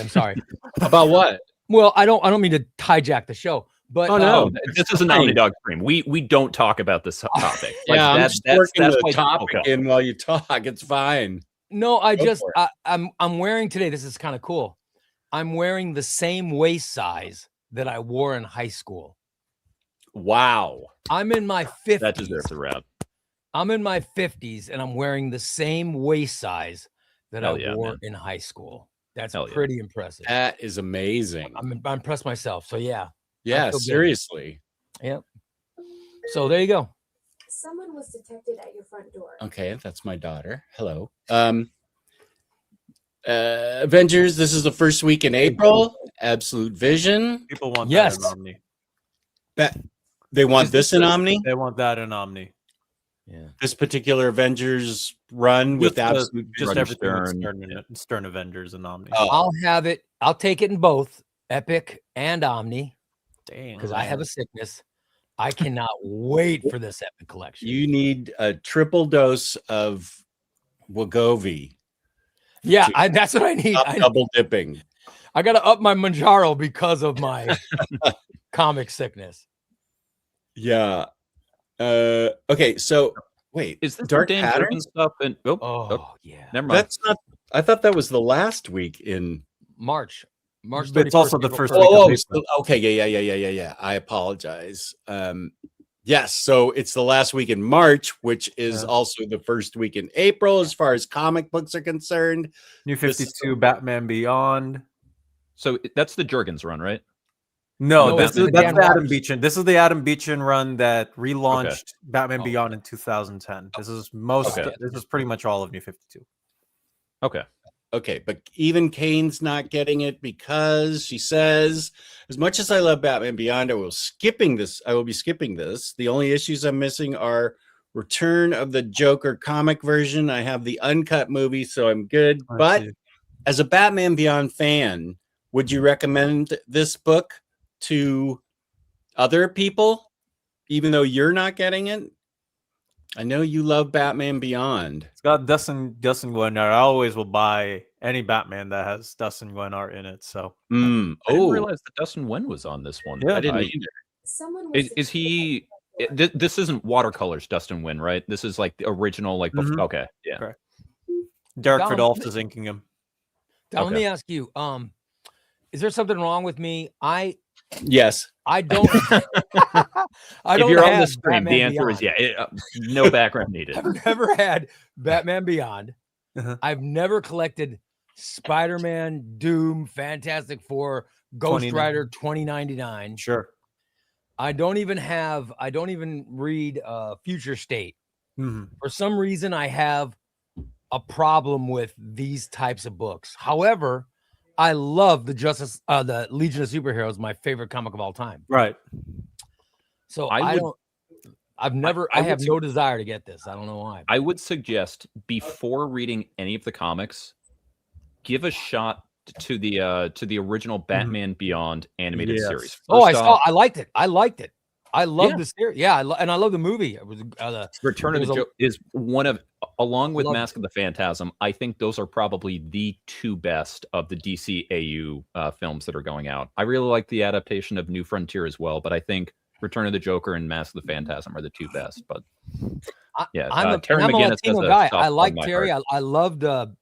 I love the lead character, but I just have never gotten the books, and I just have no I interest. think in it. futuristic comic books might not be a thing for, but like we've got good. I think you love the soap opera part of the Yes. Legion, Ray. Yes, I do. You're absolutely. Thank you, Dom. Yes, I think love- you jive There's a with lot that. of soap love- opera and Batman Beyond, though. I love. Yeah. I a lot of love love the, triangles going on. A lot of he's never there. Like there's a lot of classic tropes that are showing up in this, despite all of the future techno everything going on. I've never gotten it, but maybe the compendium would be something that could Change your possibly mind. get me into it.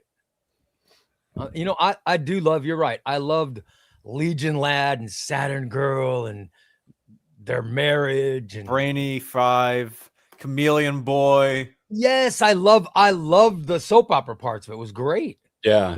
But I mean, you get that with this. I mean, there's Terry who's never there, and he's Dana. It's always the will they won't, and he's never there. But then 10 from the Royal Flush game, she's a villain. She's on the other side of the threat, but she's not. She's doing it for the right reasons, but she also understands that life. And there's the in costume versus out of costume. Like you get all of that stuff, and of course, then you get Bruce as the gruff mentor. Terry, get out of there, and just still thinking of himself as Batman. Just that this setting. You're talking me. Don't talk me into it. Don't. Yeah, zoom in. Zoom in. Never mind. I don't need it. I don't need it. Yeah. Maybe I'll get it. Okay. This is my number one Oh yeah. most anticipated book, probably of the year, based on what Bunk was saying. How, besides Carl, there's everybody else that I've spoken to. You know who This won't is the stop book. is Cody. Oh, Cody. Every time I talk to Cody, Batman Dark Batman Dark. He loves this. So I can't wait to get this. I think it's gonna be great. It better be. It is amazing, and I am still somehow fortunate enough to be the one who broke the news on this when I interviewed Dan Waters on the day that the news broke. So Great interview. by the Nice. way. Great. very interview. nice. Watch that interview. So this is next week that it's coming out. Can't Yeah. wait. It's all Unless next they week. change it again, because I mean, how many times have they pushed it back? Because wasn't this originally supposed to be February and then it was March? well, it was supposed to just be a volume 1 standard size hardcover, and then they canceled. Well, there you go. Yeah. And then they collected the whole thing, right? Thanks, It James. was originally Love going to you, be a buddy. volume 1, and then they ended up. This is the whole Dark Pattern. This is the whole series. 12 issues. Yeah. Yeah. Okay. And for next week, Oh, Absolute RIP. I gotta get that. Oh my god. I mean, do you? I mean, the world would be better if there was less Grant Morrison in it. I think we don't can all know. agree. I Oh no have no no one. no no! This is one of my favorite Batman Joker stories ever. that's I'm ridiculous. rereading this with And I a have- buddy I of have mine so- oh. in Malaysia. He literally got off his work butt, went to his mom's house to get the Batman RIP trade so we could read it together again. Oh, And- that's Oh, sweet. nice. Yeah, this is also where my favorite Tony S. Daniel art is. I think this is my personal. I love. opinion. Yeah, Tony Daniel's great. Yeah. Where this is the best of that you're going to get at Tony S. Daniel. I like And that. I has hate some Zurin issues R. I collected in this one. passionately hate Zurin R. Oh my Okay, god. that is also a ridiculous opinion. What are you guys doing on my goddamn show? What the hell? Well, I think he was going to follow it up, but he likes this part. Mm. No, I hate anything with Zurin R. That's why Oh, sweet. I hated Wow, Zadar. doubling down. Lindsay, Get the hell out is with you. Wow. What's going on here? It's got this acetate cover. That looks Yeah. cool. Yeah, it does look Acetate good. slipcase. Yeah. Dom, do you What's have that the, going for? What's the price of that? do you guys? have the issues up in front of you of what's actually contained in the Absolute? I do. It's issues 676 through 681. The Batman lost RIP lost issues, which are from issues 701 through 702. I Sorry, assume it 700 to doesn't have the 702. return. No, the return is in the Batman and Robin Absolute. Okay, so that But already, it's all right. yeah, full or complete original art in this book is also going to, or in RIP is also going to be in this specific collected edition, and the preview or the short story from DC Universe number 0 where Joker is putting the cards in front of Batman. It's also collected in here. After Batman Incorporated, will will that be all of Morrison's Batman? Pretty much. Collected in Absolute? Pretty much.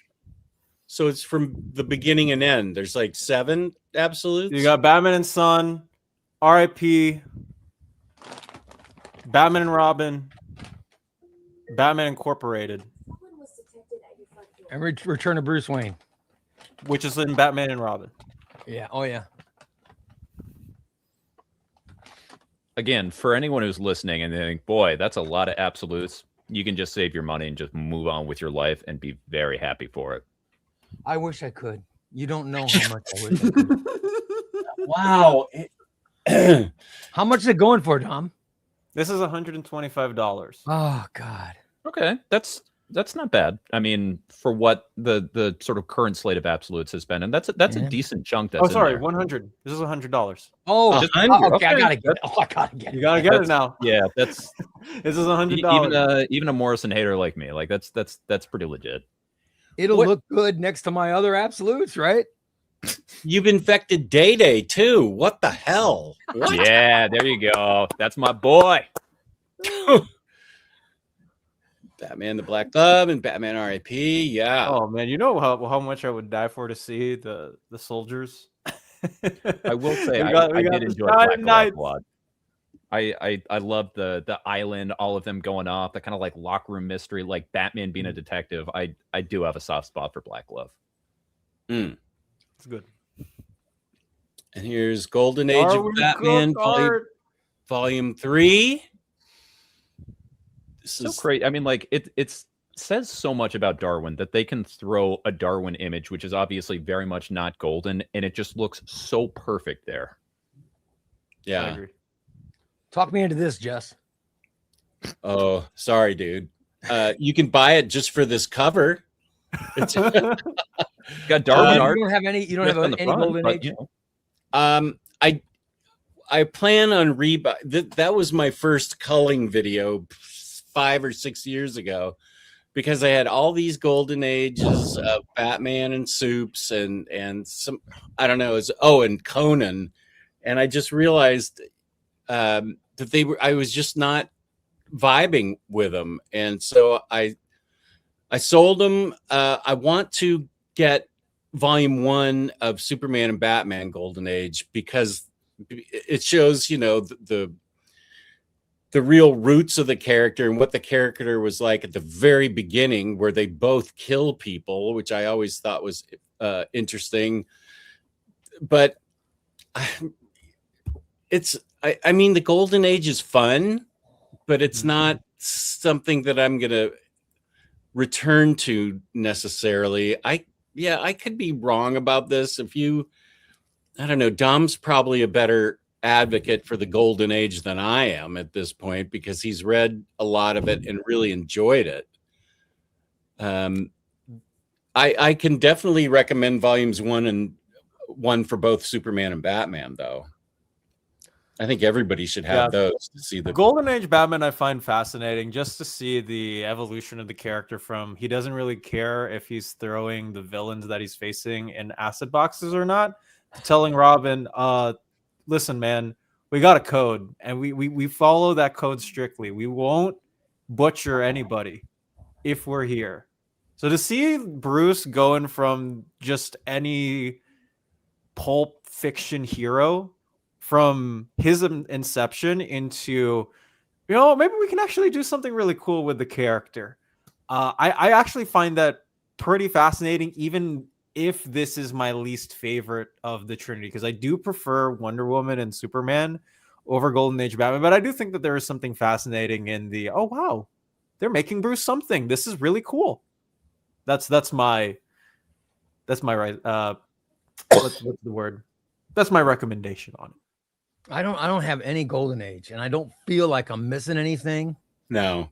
Listen to that Manjaro. Don't open up that addiction. Might be the Manjaro, yes. If you ever want to do it, Chubby Ray, I mean, the DC finest Batman, The Case of the Chemical Syndicate, is available for a very cheap price.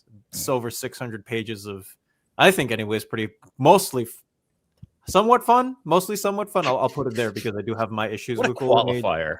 Wow. Batman characterization, but yes, somewhat fun's good enough for me to buy. So yeah, so if you want to go that route, I would suggest going the DC finest route. I wouldn't splurge all the money on the omnibuses, but that's just a me thing personally. Okay, wait. Forgerelli's already yelling at me. That wasn't the issue, Forgerelli. It was stuff that I wasn't vibing with, and I wouldn't have time to read. As always, things are subjective when it comes to comic books and all art. So I haven't added any Conan to my library. So that's I am a blasphemer, though. I admit also, that. Jarn. Yes, absolutely. Yes to oh yes. That's fair. How about this, Dom? Should I upgrade my Batman Ego Deluxe to Darwin Cook Absolute? Yeah, that's what I'm doing. I already gave my Ego Deluxe away to a friend of mine for his birthday, so I will be in line to get the Batman by Darwin Cook Absolute Edition. Yeah, in July of this year. I want to get the Spirit Library Edition thing too. Oh, it's good. The Connoisseur Edition. Yeah, it's awesome. It is awesome. I bet. Yeah, I need to get that. Justice League of America, Starro the Conqueror, DC Finest. I love this. Is as early as you will get. This has the Brave and the Bold issue number 28, and this has the first couple of issues of the Justice League. It's not my favorite JLA content, but I will still die on the hill that Mike Sekowsky is the most underrated Silver Age artist there ever is in comics, because nobody ever talks about his compositions, his amazing backgrounds, his larger than life panels, his action sequences, and he needs more respect. So if you want to check out Mike Sekowsky, this is the perfect way to do it. What year is great? Monsters Inc. Loved him in that. Phoneticism, bunky bunk. What's the years of this DC Finest? Like 60 to 1960 to like 62. Older than me. I try not to read books older than me. Yeah, I was gonna say I've read it. I remember reading the reprints in like the old showcase. Yeah. For Jorelli, I do have the a lot of the Jim Zub Conan. I have read the Titan first. stuff's good. Yeah, I've read the first couple of trades. It is really good. That's something I will happily read. You know, I never got Conan, never had any interest in Conan. And then I read the Savage Avengers Oh yeah, Jared Duggan. omnibus, and Conan was the best part of it. And then I just read Avengers No Surrender, No Road Home. And Conan plays a big part in that too. I loved Conan in there. So I become a Conan fan because of Ray. because of these two Avengers books. It's time. It's time. I know. Join the party. Join my party. I've been told. It's one of my favorite books coming out on the shelves right now, Ray. Got to do it. That's I've the been Jim told. I Zub gotta stuff? get it. Mm-hmm. Yeah. I bought yesterday. I went shopping yesterday in St. Louis. I went shopping yesterday and I bought here we go. I bought Conan Chronicles. Ooh. Volume 1 Epic Collection. Okay. And so this will be my first. That's my first Conan book. So it's Marvel Conan, and then I'll have a Jim Zub. I have a Jim Zub paperback, from but I haven't read it yet. But I do like Conan now. Never liked him before. Invincible Omnibus 1. I think Oh, this has 2 covers. I had no idea Spider-Man was in this. Well, that's the Marvel team up that they did the reprint recently in the blind bags, but previously that was Marvel team up number 31, I think. It's during the Angstrom Levy part, and it's back like when Kirkman was doing a lot of Marvel stuff. But I believe this is going to be the first time that's ever been reprinted in any of the Invincible stuff. Like there's references to it. Like there's a part where you see Invincible going out of a portal and you see like Spidey's web on it, but because it was a Marvel comic, they couldn't actually print it. So it's kind of a big deal. Like obviously there's a million formats for Invincible, but for the super completist, this will be to the best of my knowledge, the only way you can have that issue in collected edition. You think that cover sold out already? Do you think that the direct market cover is already sold out of this one for Invincible? Yeah. Well, if you wanted to check that out, I do know a website where maybe you could go ahead and do it. Jess, do you know a website that you could check for that and maybe a code to save some money? Wow, you're a great guy, Bunk. I can only think of one person to give this little spiel, and that would be Dom. Indeed. And if you want to pick up this Marvel team up that has never been printed before in any particular collected edition of Invincible, you can check out our sponsors over at Panelbound Comics, where you can save $2 using the code Omnidog. And if you want to bundle this up, maybe you want either more Invincible or more Spider-Man, who knows? Well, you can bundle that up with 3 other books, 5% off by using the code OmnidogSit on your next order. So go check out our sponsors over at Panelbound Comics, where you can get all your collected editions. You guys, you're both amazing. Sit Thank down, you so Omni. much. Omnidog. Just a quick note. I probably got about 10 more minutes before I got to jump off. Okay. He needs to go watch. I already got the broadcast with you. Damn. Sorry, man. I just be glad we only did the fitness talk on the diversions instead of my normal, going down the wrestling path. I'm only here so that we don't discuss the topic, but I do have a lot. I have basketball to watch. I have dad to be, and I have weekday prep for meals and whatnot. So Sundays are a tough day for me. Well, I appreciate the time you could spend. What? Dom, do you know what trim size It's omnibus size, like the same size? Yeah, the same. I have the Super Sons Omni right next to me. It's the same trim size as the Super Sons. So if you have, I'm pretty. If you have the Ultimate Collection, so the 12 of them, it's going to be like the same thing as that. Yeah. Okay. I have all 12. I have all 12 Ultimate Collection. I have all 3 Compendiums. I have 20 something regular think- trade paperbacks. Yeah, it's like 24. And now I'm gonna get the omnibus. I have a sickness. Do you have the library editions though? The big absolute size? No, I didn't hear never those. didn't get those. I mean, it sounds Maybe like that that might be might the be- format to upgrade first. I mean, there you'll have time on these omnibus. This is going to be the first time I buy Invincible, I think. For these Omnis? Yeah, I've never read it. You've never read Invincible? No. I haven't either. Start. I've read- I would say start digitally. That just go Oh. through, see if you like. I mean, so I am not the biggest Invincible fan in the world, but I think it lives up to exactly what it says. Like in any format it says the ultimate superhero comic, and I think that's exactly what it is. It's like the superhero genre distilled down into it, and it is a ride, but it's all of those, the soap opera that you're going into, the Oh, big yeah. climactic battles, the twist, the turn, the allies become enemies, enemies become allies. It's like it's almost like a distillation down, and like in the however many 120 or so, it even has like a reboot as part of it. It's like every superhero trope that has ever existed is done here and executed pretty well. Like it's a ride and it's a lot of fun. It I'm is there. I'm just there great. for Ryan Otley, to be completely honest with you. Yeah. Yeah, and I was gonna say, that too. It I've- is great, man. I've read the first 3 oversized hardcovers twice, and I loved them, but I never went further than that.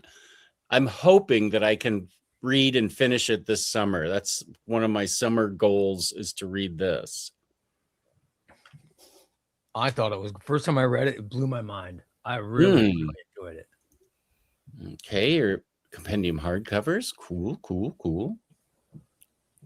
Wonder Woman Spirit of Truth. These are hardcovers. This is a hardcover that's the same magazine size as she was originally released in. Yes, correct. And not only that, if you have the absolute Justice League World's Greatest Superheroes by Alex Ross and Paul Dini, you already own it. This is just one of the stories in a catalog of many, including one with Superman, Peace on Earth, and amongst others. But this was my second or third favorite of the set, depending on my mood. No, James is going to keep reminding me. James and Razor Ramen, they'll keep reminding me all through the summer. They're my living notes. I would consider getting this because I remember how great that magazine format was. It was a little bit wider. But I feel like I have them somewhere. All of them, like the Justice League one, Shazam, Batman, Superman. But I love this. Paul Dini and Alex Ross. All of these books I thought were wonderful. And this ends the first week of April / last week of March. Dawn of X Volume 2.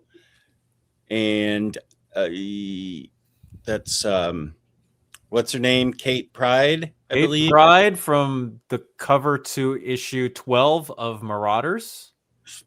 Whoa. I'm 100% certain on that. And then the DM cover is the Ben Oliver cover to giant size X-Men Magneto #1. Look at Day Day, he's excited. Yeah. Let's go. Which cover are you getting, Day Day? I as much as I love Kate Pride, this is a pretty boss cover. I think as far as a cover image, that one works sort of best. I mean, the Cape Pride Marauders, like that's such an iconic image, but that's so keyed into Marauders and kind of what was going on. And also I don't love all the Dawn of X trim size there if that's going to be the cover, but Marauders was absolutely my favorite of the Dawn of X era spinoffs. Hellfire or not Hell, Hellions. Hellions, thank you.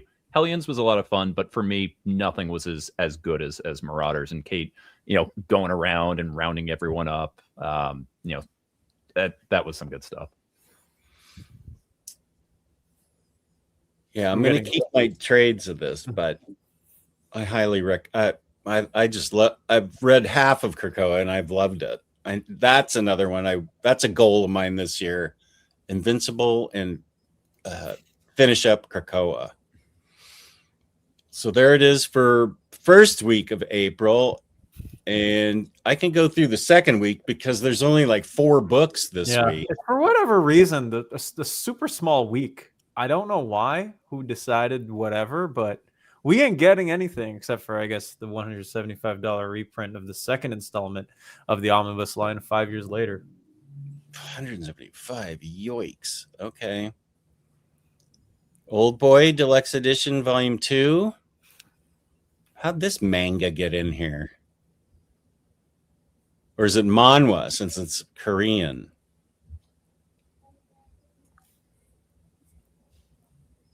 ROM, the original Marvel Years Epic Collection. And What If Into the Multiverse? 2 covers. And that's it. The first time we've ever solicited a week that I have no interest in. Yeah. Nothing there. Yeah. So small. Nothing from that. Yeah, very small. Rest in peace, Mike Waringo. All-Star Superman Deluxe. Oh my gosh, Bunk, do you not like this book too? Grant Morrison. That's exactly right.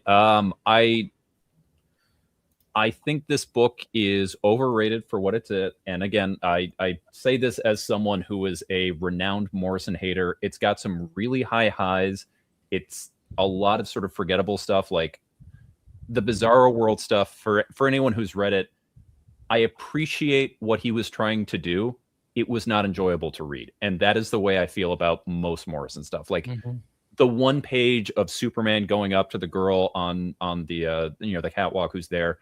Everyone reposted like, this is beautiful. This is what it is. That's like one aside in one of the issues that goes there. I personally think that what Matt Fraction did with the Jimmy Olsen book, who killed Jimmy Olsen, I think does what this was trying to do better, where it is celebrating the goofiness of the Silver Age while bringing it in, and all the while telling an enjoyable story. And I do not enjoy when I read All-Star Superman. I get it's an important story. I've also never been a Frank Quitely fan, but hey, if you are somehow missed reading All-Star all these years in all the different formats, here's another way to do it. Also, just go to your library. They have 1 million copies. I've known Bunk for 30 seconds. I 100% agree with him. God, hey, all right. I'm not Goodbye to both of you. Just the Dom and Jess show now. I agree, Jess. Let's go. We did a video on how we ranked the Morrison books. That's how much we like Morrison. I'm not a big fan of Frank Quietly at all. Yeah. Okay. Not a big fan of his. Belgian And Grant Ellen. Morrison, I hated Zero and R. I agree with you, Bunk. It's a manga. The movie is Korean, but the manga is Japanese. Okay, thank you. I can assure you, Omni Nation, that James has already, he's already definitely kept track of everything I'm supposed to do. CNSS, you must be insane if you think I'm going to ask Bunk what he thought of Final Crisis. Yeah, I know. 1 minute before the deadline. So real quick on that, I think that is the distillation of what I feel about Morrison, where the fact that he wrote a story about stories and the natures of comics and sort of the way that modern storytelling is going as this big crisis-wide thing is like my feelings on Morrison in a heartbeat. Like, I love the idea of a meta narrative that's going on. I think it's the wrong place. I think it's the wrong time. Obviously, the J.G. Jones artwork is beautiful, but the lead up that happened to it was absolutely horrendous. And instead of sort of addressing and adapting, he's like, nope, I'm just going to tell the story I always planned on. That whole countdown thing, we'll pretend that never happened. I'm going to tell my story. Countdown was absolute garbage, just like it was. It 100% was. But also, that was supposed to be the countdown. Instead of adapting to that and going, he's just like, nah. The real countdown was 7 Soldiers, the thing I wrote. That's the canon thing. Forget that. I mean, yeah, because it's a much better story than what Paul Dini was I get it, but also, like, that's part of comics is adapting to what's there. Like, you don't get to say, I didn't like you adapt and go ahead and go about doing that. Well, sure, but that's also like 80% of Jeff Johns' catalog. But I mean, he at least acknowledges and like works into what his thing is. He doesn't just straight ignore what came before. He's like, okay, here's point A.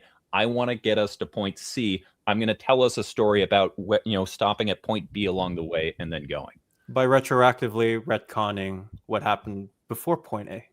Sure, but he at least explains how that happens. Like, we all know that superhero comics are written in pencil, and along the way, it's going to be erased. It used to be that the only, sacred cows were Bucky, Uncle Ben, and obviously we've come off of that at this point.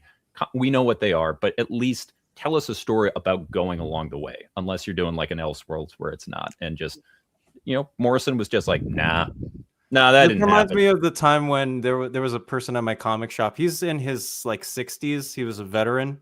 Take it easy. Oh, he's a veteran. Sure. Okay, good for him. Yeah, no, he freaking loved Golden Age Bucky. He was like, man, I was so happy to see him pass away. And then when Brubaker brought him back, he said he hasn't read any Captain America comics since then, and blames Ed Brubaker for destroying the character. Wow. Wow. I thought Ed Brubaker brought Bucky back better than anybody's ever been brought back. So I think it just goes to show the different just from what I'm seeing. So real quick again before I jump off. To your point, Dom, I talked a while with Christopher Priest a while back, and he has some feelings about Brubaker, basically because he was more or less kicked off the title so that they could go ahead and relaunch it and go him, because he was doing Captain America and the Falcon, and he'd never read it, and he was telling me sort of his thoughts on what they did with it based on what he had heard. And I kind of explained to him, and he was like, well, so here's the approach that Brubaker had with it, where, because he was like, and Bucky was this little boy, how dare they like turn him into like this killer, like, and I was like, well, the way he approached it is that like Captain America was this like propaganda hero, and so he's out in all the newsreels, and like Bucky was the guy who was like actually getting down and dirty and allowing that work to happen and kind of going through, and he was like, huh, that's actually a really interesting story. And I don't think Mr. Priest was about ready to go ahead and read it, but I mean, even just the ideas that Brubaker had, like he was able to be like, okay, there's something to that. I mean, just look at what they've done with what he's. I mean, they've made movies. How much money Marvel has made based on Brubaker's idea. I think it's sure. But what I'm also saying is that I think the people who are entitled to saying like I really hate the way entitled, like that's what I'm trying to like. There is like a sense of validity from what people have been attached to, and they see something that's like, wait, I don't know if I like this version of the character that they've retroactively changed. I think that there's also some weight to it as well, is what I'm trying to say. But also Brubaker explained how it came there. If we just suddenly went into it and it's just like, oh, by the way, Bucky's just the Winter Soldier, he's just been here, and everyone just kind of went with it, sure, that story would have sucked. But he actually put in the time to write around there. I just loved it. The Soviets took him. They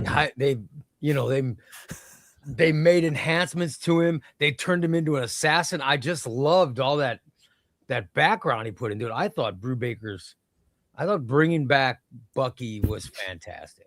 Again, I'm not disagreeing with any. By the way, Winter Soldier is one of my favorite comic books of all time. I'm going to point that out there. Yeah, this is not a new releases stream. This is now a Brubaker Captain America stream. I'm sticking around for this. Sorry, Jess. Jess has got to be thinking, I should never have these people on. That's actually one of the notes I just wrote. Don't worry, Ray. If you saw the pile of notes this man had and how many he ignores, he's never getting back to that note. Also, what's up, Jewish Dragons? Good to see you in the chat. Good seeing you, JD.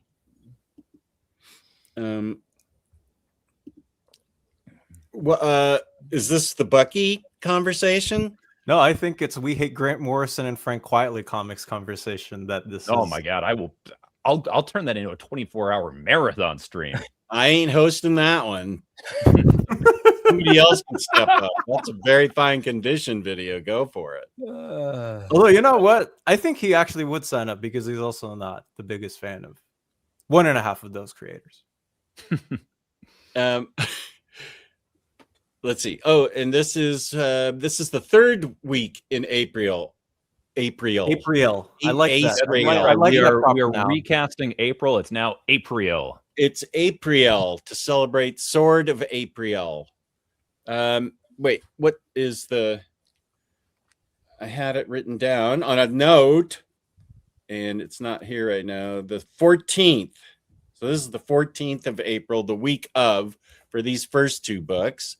I feel about April as Bunk feels about Morrison Sure, but and also just- Nightfall.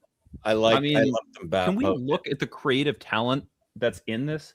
Denny O'Neil, Nah. Joe Quesada on art, Kevin Nolan, Barry Kitson. Come on.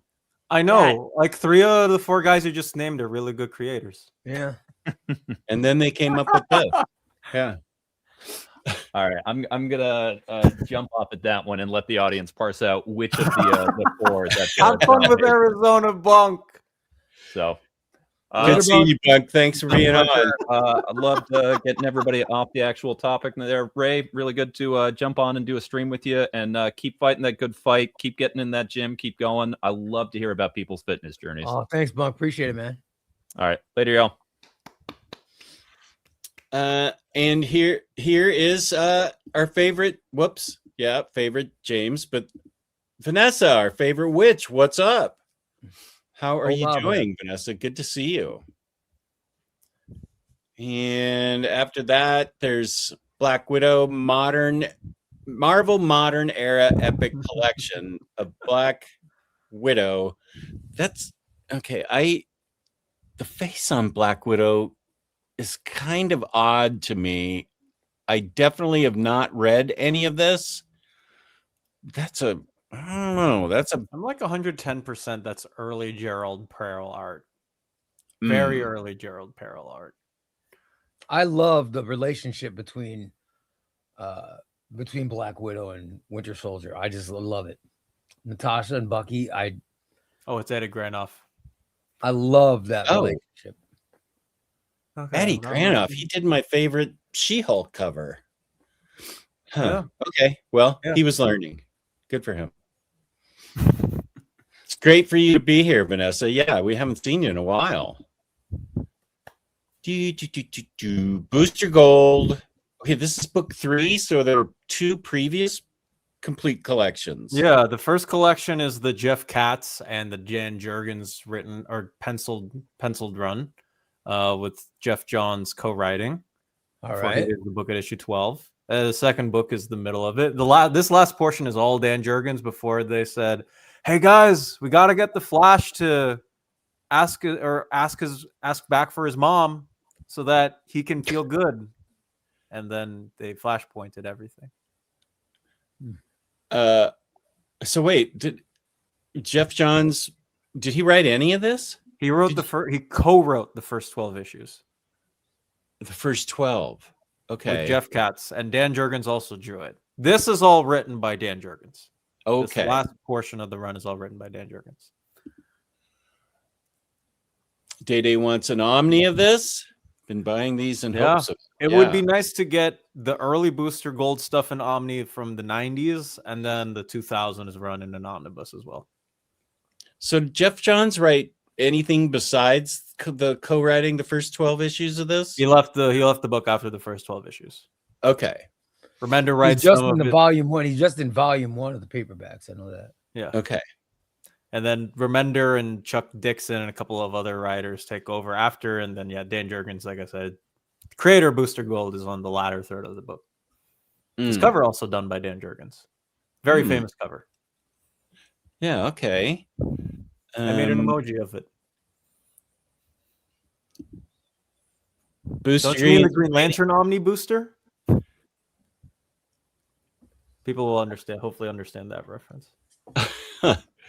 Wesley's here. Welcome. Good old West. Planet 628. This is a good question. Mark Grunwald's Captain America. There you go, Wes. Anyone recommend it if I just want to read fun 80s comics? That's Grunwald's. That's definitely not Grunwald's Captain America. It's X of Swords. No, I was showing this to Wes. He doesn't have it and wants it or something? Yeah, I'll tell you. Can I tell a story really quick? Yeah, let me get my copy to wave in his face too. I'm ready for you, Omnidog. I got a story that'll blow your mind. Okay. I got a story that's gonna blow you away. Okay, let's hear it. Okay. Hey, I have that covered too, Jess. I Nice. have X of Swords. Tennis I sword. have it, and I'm proud to have it. Then yesterday I went shopping. shopping. Yesterday in the beautiful town of St. Louis, which I love. And I found He found 2 copies. Whoa. still sealed, brand new copy. I got it for undercover price. What? I got it for undercover price yesterday. So now I don't need this anymore. Mm-hmm. And Wesley said, Ray, you don't want to sell it to some strangers on eBay. Sell it to a fan of your show. Sell it to me. And I thought, well, yeah, I mean, it would be better to sell to somebody I know than don't. So I'm thinking of selling to Wesley. So when I saw him in there, I'm like, I just want to show him the book. And I was messing with everybody saying I was gonna throw this in the trash. Which, you know. I agree with that comic guy with a good mic or whatever it is, whatever his name is. I really liked this book. Me too. X of Swords, especially the second half. That's the part I really He liked all the tarot cards finally coming into place. He liked the wedding. He liked the awkward fights. He liked the last stand of Gorgon. He liked Scott and Jean defecting from the council to make sure that Araco and Krakow are okay. You should look at that, Jess. Good stuff. Did all that stuff happen in this book? That stuff all happened in the second half of the book, yes. I'm messing with you. Yeah, I'm okay with it. Did you like the first half better? I like both halves. Okay. I still haven't put my books away from last night's show with Day Day, Which I enjoyed, by the way. You guys were so good last night. Oh, you guys were so freaking good. Thanks. That's what our FaceTime calls are like. Just for like 3 hours. It was basically a FaceTime call that we have. That's all we ever do is talk for 2 straight hours about comics. Oh, I just loved it.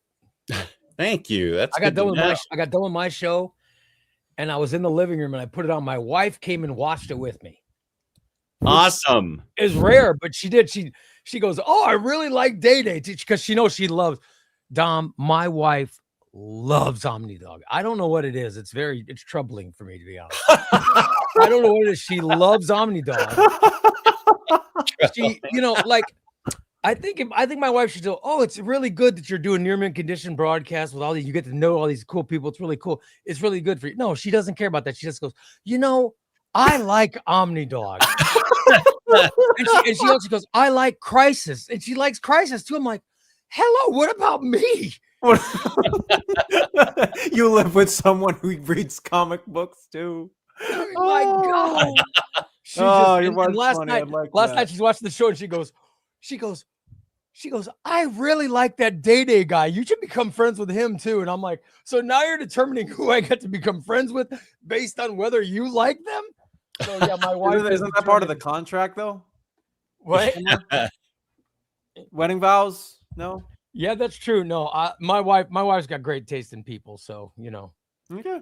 Day Day's a good friend to have. That's for sure. But I do. I thought you guys were really good last night. I really enjoyed it. Oh, I appreciate that. That's really awesome. That's good to hear from you. And let's see, Booster gives way to DC Finest Western. Man, I cannot wait to get my fix on very early Silver Age Western comics. Yeah, I don't feel like has any of this been released. None of this, almost none of it has been collected previously. Yeah, I saw the DC. I love DC Finest. I saw the DC Finest War comic yesterday. I was at a shop that had a sale. They had a sale where everything was like 60% off for graphic novels. They were celebrating their whatever anniversary. and I passed on the war comic, and I was like, I should ask because I have no reference for it, so I didn't buy it. And now that I have you, Dom, because I know you like to read the DC Finest stuff, is that good too? Or Oh, are dude, these the books war comic is really good. Yeah, I agree. Grain anthology stuff. I remember telling Curtis this and him telling it back to me when we did our stream that month. It made me fall in love with a tree. And I never thought that a war comic would give me feelings for an inanimate but organic object. But Wow. here I was having feelings for a tree. That's how good the comic book is. Yeah, I've never bought War. I've never got Western. Maybe it's something I should get into. I don't know. It's time. Yeah, war and horror. I wasn't big on the science fiction part as much because they also did a science fiction DC Finest that. Oh man, I don't think I ever bothered doing a near mint condition overview because it took me just way too long to read. I still need to put that video out, but I really liked War and Horror. Like those two anthologies, I think would be totally up your alley. Huh. I'll have to get them. Yeah, I can't wait. I have that war one because there's hardly any war collected. I would love a haunted tank collected edition, like an oversized Sergeant Rock. What are some other war titles? Sergeant Rock, Army at War. Oh, Army at War, Sergeant Rock, Haunted Tank, Black Hawk. Oh, Black Hawk. I remember Black Hawk when I was a kid. I got a Black Hawk book. Yeah, Black Hawk is all like they have the series running with all the other war issues that are collected in there too. Man, I have to get it. Oh, and this is going to be good too. This Western, huh? I think so. Yeah, but do you like? I want to do a broadcast just so we talk about DC things that should be made into DC Finest. Oh my God. Let's do it. You know, like the All-Star Comics, the Justice Society All-Star Comics stuff. Yeah. From the 70s. Oh my God. Oh, from the 70s. I was thinking, you know, like the ones that had Star Spangled Kid and Power Girl. You know what I'm talking about? Yeah. The Justice Society, but it was All-Star Comics, I think was the name of it. All-Star Squadron. All-Star Squadron. Yes, thank you, Jess. Yeah, those were great. That was great. They had a dope Robin, I think, in that one with the gray suit, which is cool. I just loved that era stuff. It was so cool. There's so many great DC books. Shout out to Roy Thomas. Right on, man. Oh, Kane, you're so nice. Wonderful and genuine person. Here we go. Thank you, Kane. Yeah. Nice person. I think I'm a better person just having known Omnidog. According to my wife, anyway. I don't even know if my wife or daughter would say that, but okay. Thank you. Regarding X of Swords, Mike says, funnily enough, it was my introduction to Krakoa, only for me to read Excalibur shortly after, lol, but a really fun Tournament X book for me. Yeah, I love how the Tournament of Swords itself had that twist. It was great. The big twist. I just can't believe I got a new version of it. Oh my God. I know, that's awesome. I'm very happy. Very happy. Chubby Ray has a 10 best Batman stories video. Yes. Yeah, I did. I think I did that recently. Here's the man and the legend, Cody. We were just talking about. Cody, there you go. Nice. Cody's a man who's talked me into dark patterns. He's guy. Very good at talking people into things. I mean, Cody talks me into crap all the time, man. Nice. He belongs then for sure. And we're still on April 21st. Speaking of war comics, G.I. Joe 2 covers. Oh, wow. Book 3? Compendium 3, I'm sorry. Real American Hero. I played with G.I. Joe as a kid, but I never got to read the comics. So for those of you out there, here it is. The covers actually look really good. I like that second cover. Looks cool. Mm-hmm. Saga Book 4. I didn't even know it was coming out. This is the week of April 21st. I'm excited to read this. And let's see. Here's a question for us. Will creature commandos be collected in the war line? Oh, I lost my contact on that, Wesley. We will definitely be discussing particular books when we do the DC Finest Most Wanted line stream. when are you doing that? That's coming out in June.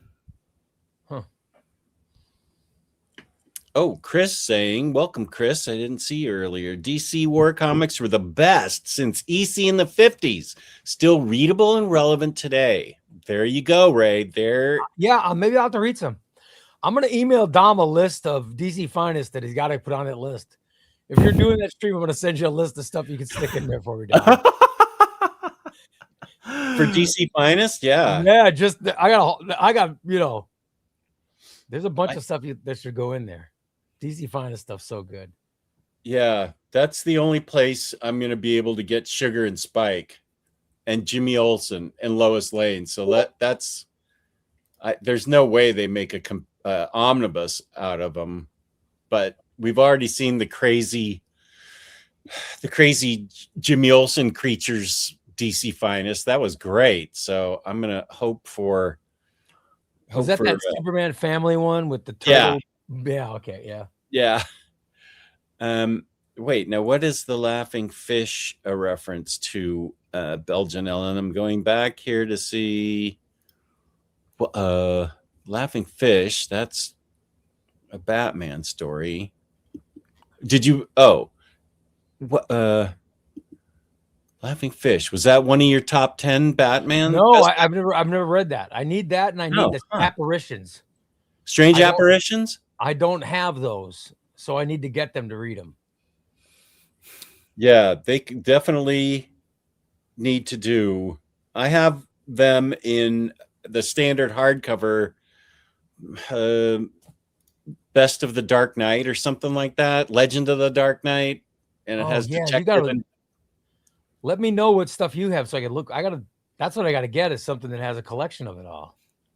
Yeah, I hope it's still. I don't know. I'm sure it is. I'm sure it's gonna cost a ton, but yeah, well, let me go get it. I'll take everybody with me. Oh, cool. It'd be awesome to see it. Yeah, I've never seen it. Let me see if I can put my hands right on it. It's one of the. I like when Omnidog walks through his house. It's kind of cool. I hope I don't lose everybody here. Let's see. Marshall Rogers. Let's see. I think that was our laughing fish guy. Yeah. So let's see. Legends of the Dark Knight. Marshall Rogers. And let's see. I feel like there's strange apparitions in this.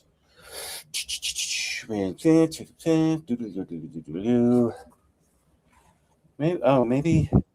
As I'm doing this, I'm voting for the stupid, not the stupid, but the Tiger Ice poll. Oh, I can't wait. Went live a couple of minutes ago. Oh, it did. Yep. So Marshall Rogers was not the artist in Spider Woman. Strange Apparitions. Do I want that? You want Matt Fraction, Salvador LaRocca, Iron Man. I don't know if I want that. Oh, yeah. I have. Come on, Dom. You don't want that? I mean, I didn't say I didn't want it. I thought we were becoming friends. I didn't say that I didn't want. No, it's going to end up on like number 10 on my list. Okay. If that's. God, I'm such a geek. I love that poll. Now all I'm thinking about is I can't wait to go over there and vote. I really, you know what I will say, right? Like, I like that run a lot, but my favorite covers were of the disassembled arc where they had like the cool cover designs. Yeah. I freaking love those covers. I want them. I don't want to get them, but I want them. I'm such a Iron Man geek. And you got like 3 omnibuses to geek out for. I got Armor Wars, Dan Slott, and like the Silver Age one. I have all of them, but it needs more. It's a shame that it doesn't sell that well. Yeah. It's a great character. Huh. I will have to look for where this is where the Laughing Fish book is in not Norm Brayfogle, Marshall Rogers. That's where Laughing Fish is. Spider-Man. Who Strange Apparitions is not in there, Jess? I don't think so. Who I can't pull offhand who the artist was. Who was the artist in Strange Apparitions? I have no idea. It's All I know is Cycle- that I have so many people tell me I got to read that, and I don't have it. Strange. There we go. I know thank that. you, Wesley. Tales of the Batman, Steve Englehart, and okay, I had Marshall Rogers. I thought it was in Marshall Rogers. Why is it not saying that?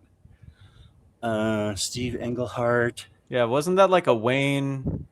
I'm pretty sure it was like Wayne Englehart. I think Simonson was on for a couple of issues too. If I Tales of the recall Batman, correctly. Steve Englehart. Oh, Somebody well, I don't please- have that one. Yeah, And somebody please fact check me on that. I think Marshall it was Simon- Rogers. Okay, I'll pull out Marshall Rogers. I don't have the Steve Whoa. Englehart one. Phrasing, Jess. What's wrong? Nothing. Someone was praising me? No, nothing. I said nothing.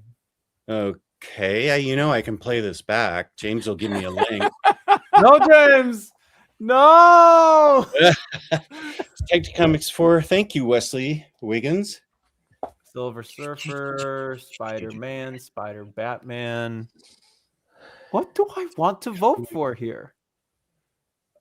Oh, that's right. 469 is not included in this book, but 471 through 476, 478, and 479. Okay, thank you, Wesley. Thank you, Wesley. So this is the book you want to try to find. Chubby Ray, Tales of the Batman, Legends of the Dark Knight, Marshall Rogers, standard size hardcover. I feel like I got these in the late to mid-teens. Huh. I'll have to look for that. That's got Strange Apparitions, Laughing Fish, and Yeah, let's see. What is yeah, right here. I think that's the story before. Yeah, it's got the Laughing Fish story in here. And yeah. So this would be a good one if it's not. Oh yeah. Yeah, this one's Strange Apparitions isn't going for too much money. You get Strange Apparitions, you can still get the paperback of that. Yeah, it's on. It has to be. Both of these have to be on eBay. But Strange Apparitions, that's probably a $40 book, depending on what kind of shape it's in. I just want to read it. Everybody keeps talking about how great it is, and I've never read it. So,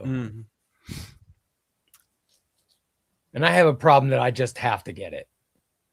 Sure, I really have a I'm going to triple dip before the DC finest of those collected. I'm trying to help you with that, helping you. I need more Manjaro.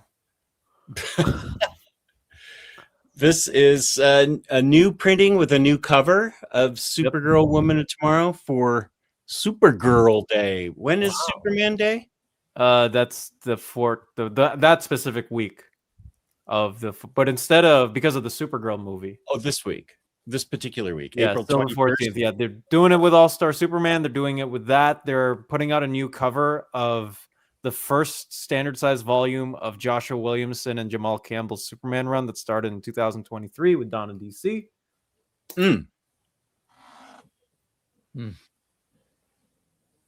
Yeah, we'll see. Okay.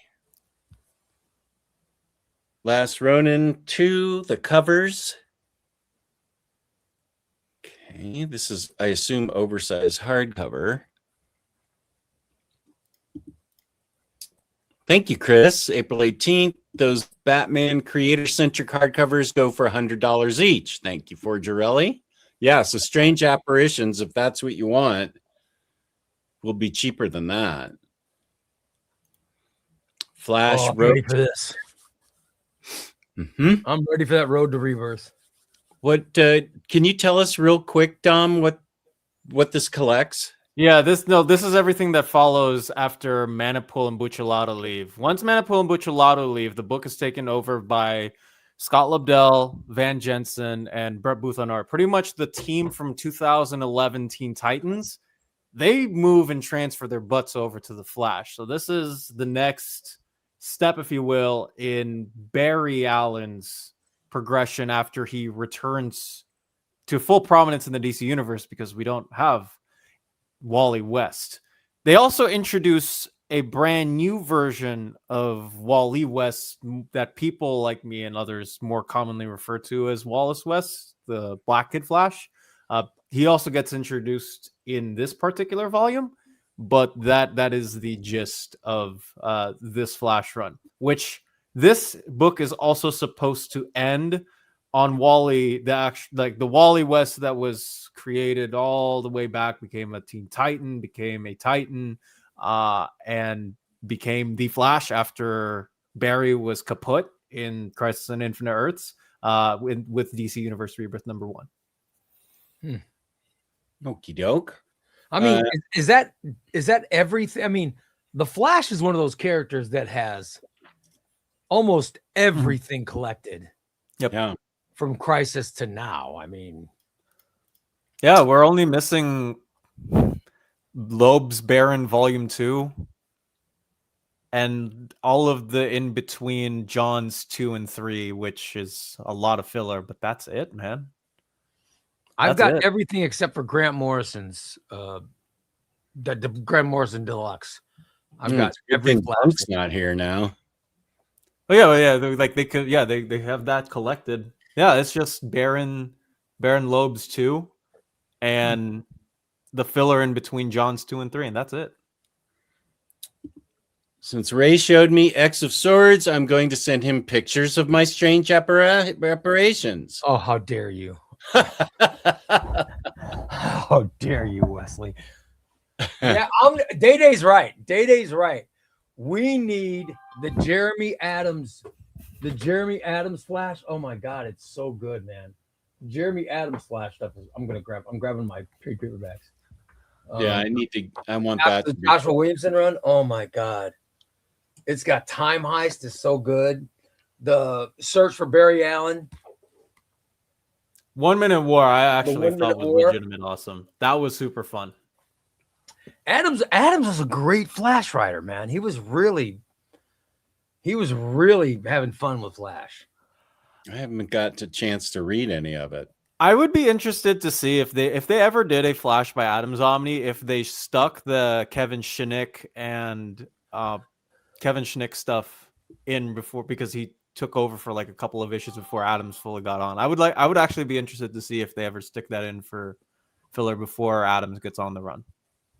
Did he choose to leave, or did it was just like a short time before they found the permanent Flash, then permanent Flash writer, which is ironic because Adams got fired off from the book after issue 800. I know. I'm wondering if Adams chose to leave or if they pushed. No. Adams has been public that DC kicked him off the book. All right. Okay. I thought he was great. I really thought he was great. Who's going to be the new Flash team? It's Ryan North and Gavin Guidry. Oh my God, Ryan North moving the Flash? Mm-hmm. Oh, that's gonna be awesome.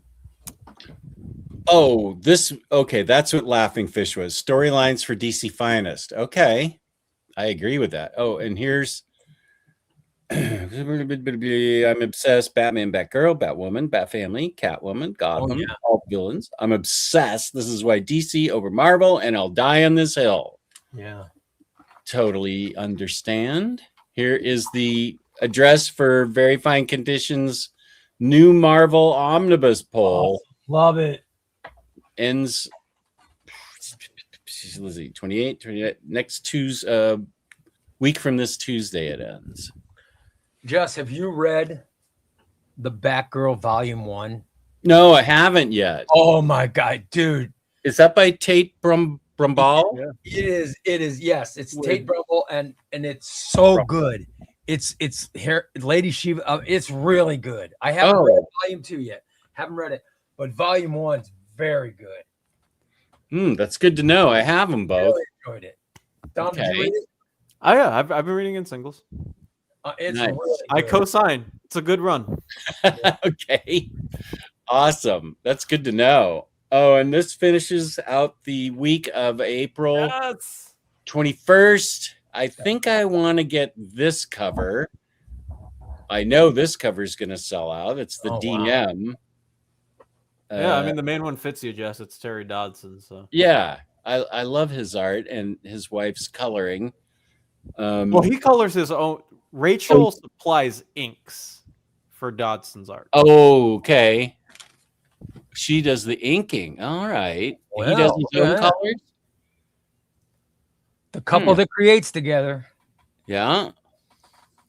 I know that Crisis loves Kieran Gillen. He loves this book. I don't have it all. I have the trades, some of the trades, but I didn't get them all. So this would be a good. This is the first Kieran Gillen X-Men from like This is 2000. Utopia era X-Men, Jess. The what? Utopia era. Utopia. Right. I think that might be Crisis's most favorite era. Not 100% sure. Oh, I want to make sure I highlight this. My Uncle Jess is the best. Thank you, Day Day. Good day. Oh, and here's Chris Kaufman has Gravedigger from Men at War and All American War Stories with dealt more with Marines. Our Army at War was mostly Army. Star Spangled War Stories with the Unknown Soldier. Right. All Star Squadron will 100% be in my votes for the DC Finest poll. Not to throw a non sequitur, but is there anything in this? I just found this. I literally just found this in my Batman books. Dark Detective. Is there anything in here? This is Marshall Rogers and Englehart. What's the what are the issues that it collects and back? It has, let me see. You can tell I'm over 50. I got to lift my glasses to read. Hey, dude, I'm over 60. I don't know what I- collected. Let me see. Does it have I think it starts with issue this is Strange Apparitions. I think 469 is what Strange Apparitions Wait, is. by any chance would that be the 2005 series and not from? Yeah, that's definite. That definitely looks like the 2005 Dark Detective series, right? Yeah, I don't know what it is. I just found it. I found it in my I have this. I have the Dark Knight Detective books of this, and this was thrown in there. Yeah, I think that was them. Yeah, I think that was DC reuniting that specific creative team on the like. That's a completely different. Oh. Two different things. Yeah, that Dark Detective run is from the mid 2000s. I don't remember what year, but I know that's from the mid 2000s. Okay. So I gotta know what's in this because I have no idea what's in it. I know that I think that's a 2005 series that has sparse connections to like it still has I think like the Silver St. Cloud Batman Bruce Wayne relationship. One of the covers has Joker doing the Uncle Sam pointing at you. I want you for the blah blah blah, but it's drawn. It's a nice unique homage in that way. Yeah, I don't know if anything's good in here or not. It doesn't even say what the issues are. This is trade paperbacks before they took time to tell you what issues are. Well, it should be collected in the copyrighted material page, like in the big paragraph blurb on the bottom. It should be able to tell you what issues they recollect in there. Let me see. And if they don't, they're technically not being susceptible to U.S. law.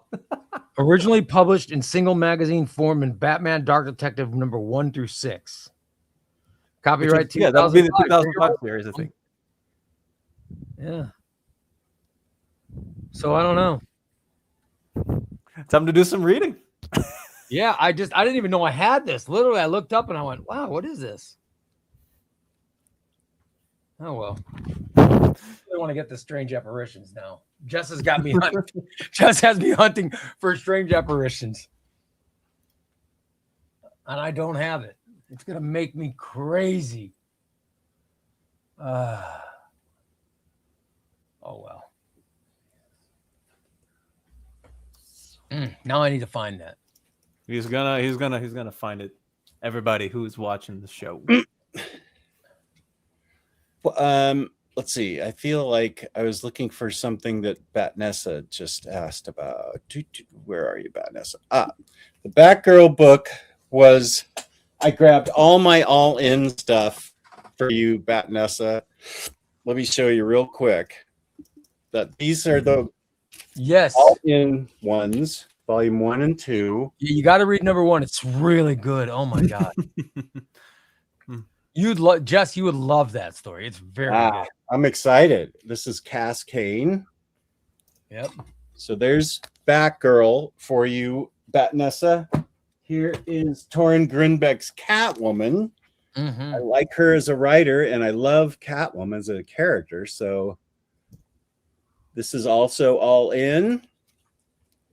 There's Batman and Robin Memento. I think it's up to 2 volume volumes. 2. Yeah, the PKJ run. Okay, Batman and Robin. You need to get that. Very good. I haven't read any of this. I know Barr doesn't care for it, but that doesn't mean anything to me because I get everything because I'm an idiot. So, she is a woman with taste. And Nightwing by Dan Waters. I love that. Best Nightwing run ever. I do not care what anybody says. That is the best Nightwing run ever. Wow, okay. Yeah. I loved volume 1. Volume 1 was great. Volume 2, Gets better. I hope it gets better in volume 3. Okay. And then, of course, Absolute Batman. Yeah. Yeah, the book everybody's been reading till death. Right.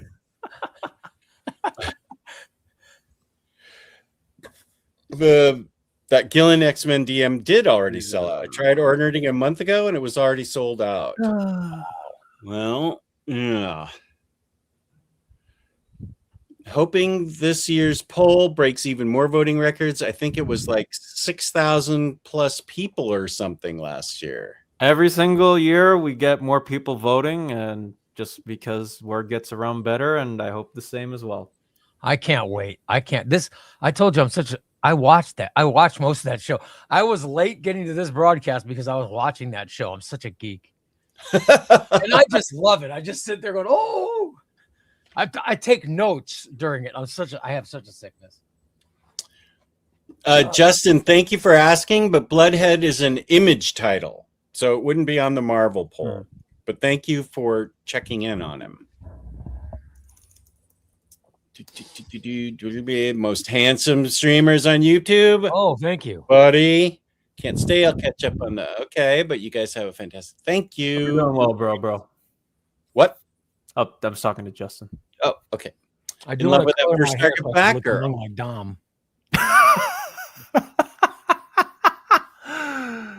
Dark Detective is the sequel to Strange Apparitions, written in the 2000s. All I need is Dark Apparitions. Batman Dark Detectives. I thought it was a separate limited series. Okay. Dark Detective. Okay. Tales of Batman, Steve Englehart. I don't have. That's the one book of those I don't have. I did find it's on eBay for $75. The Steve Englehart book? Strange Apparitions. Oh, $75. Yeah, Look 75, 158. No. Look at what the sold price. Check out the sold prices. I feel like it's. I know people might be asking that, but I feel like the sold prices are more in the 40s. Tail. This is. I don't know how you find Strange Apparitions. Let's see. If I go to the sort.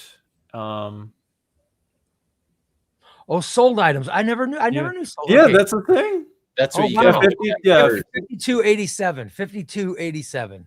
That's all okay. 50s. Yeah, somebody even bought one for $8 located in the United Kingdom. $8. Yeah.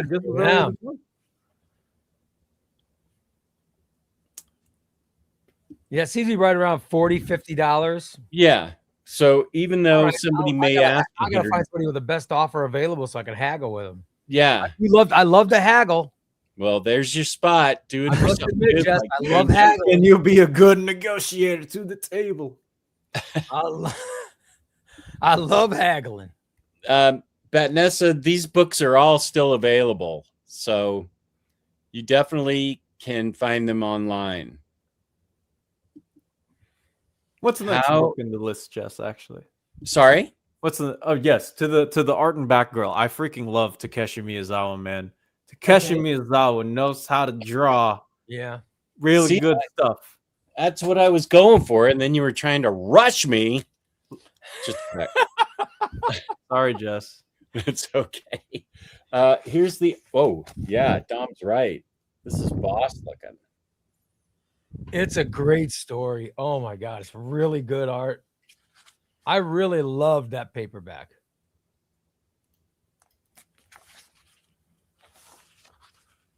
Let's see. Yep. Boy, this art is really good. Yeah. Mm-hmm. I don't know how we got in this topic, but I'm glad we're talking about because I really like that paperback. You started it. You Oh, did did I? start it. Yeah. But it was somebody. I thought it was somebody in the chat room. So I don't know. But thank you. It might have. Whoever We it might was, have. thank you for inspiring me because I loved. It's probably Vanessa. She likes all things bat related. So Yep. up here's Cody. He's My collects friend. singles. That Batgirl run has been great. Arc 1, at least the strongest, but still a standout ongoing. Yep. I love the first paperbacks. Really good. I haven't read the second one yet, but really loved it. Yeah, I'm sure you can still find them really cheap. Waters Nightwing somehow even better than the Well, Taylor. that's what I've been telling people, man. Volume I have- 1 was very good. I have my problems with the Taylor run, but dang, man, Water scratches the itch that I didn't know that I needed in my Dick Grayson bookie. Just Wesley, have you posted the strange apparitions on eBay and he's haggling with you? I'm sure it's the X of Swords that he's talking about. I will haggle. I'm on the fence with the Animal Man Omni. Okay, well, here we are with that. The first book in the week of April 8th. This is by Tom Veitch with art by Steve Dillon. Yeah. So follows directly after this. So if you like Animal Man, I want to continue on with your Animal Man collection.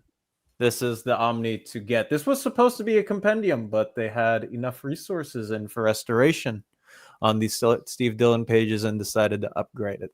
Nice. This cover is going to stay with me for the rest of my life. This, I love that cover. God.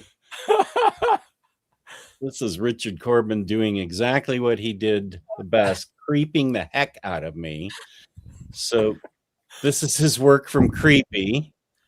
Unbelievable. That cover represents what you'll be getting, so tread carefully.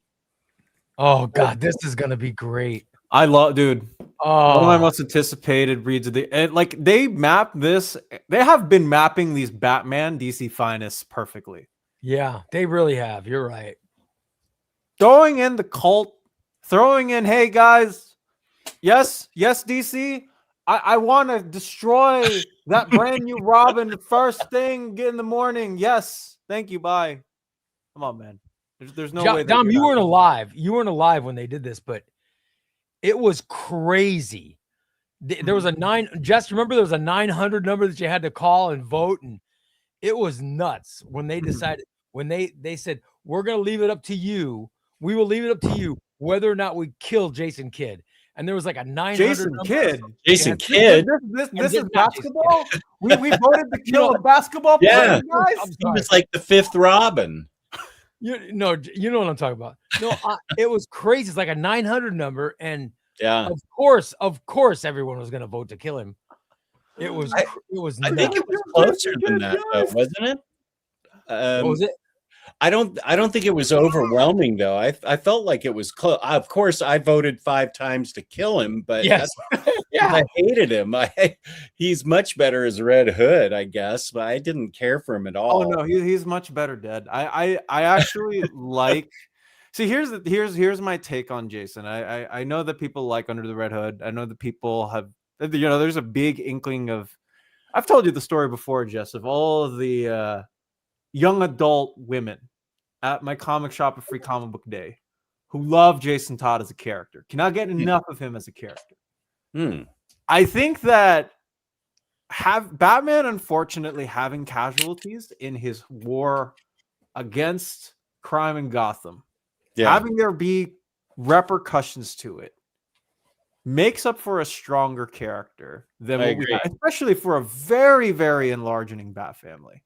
It seems like people can't get enough of, all the other different characters associated with Batman. Do you really need to add another person in the midst of that?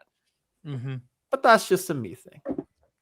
Batnessa would argue yes. It's her weakness. Oh, that's more than fair. Batman. Yeah, I don't know. I liked Under the Red Hood, the deluxe. That was really good. Oh, I loved it. Yeah, Judd Winnick. It's so good, man. Yeah, love it. And so I got it right here, Just. I got it right here. Whenever it's referenced, I can pull it. It's within easy reach. I love the. You know what? The annual still takes me out because Talia kisses Jason, and it's something that also gets pushed into with Red Hood: The Lost Days that I just can't get off of my mind. I like the comic a lot. Don't get me wrong. I love Dung Banky. I like Judd Winnick's Batman a decent bit. I really love the movie. I like the movie adaptation of the. Yeah, I like the animated. Yeah.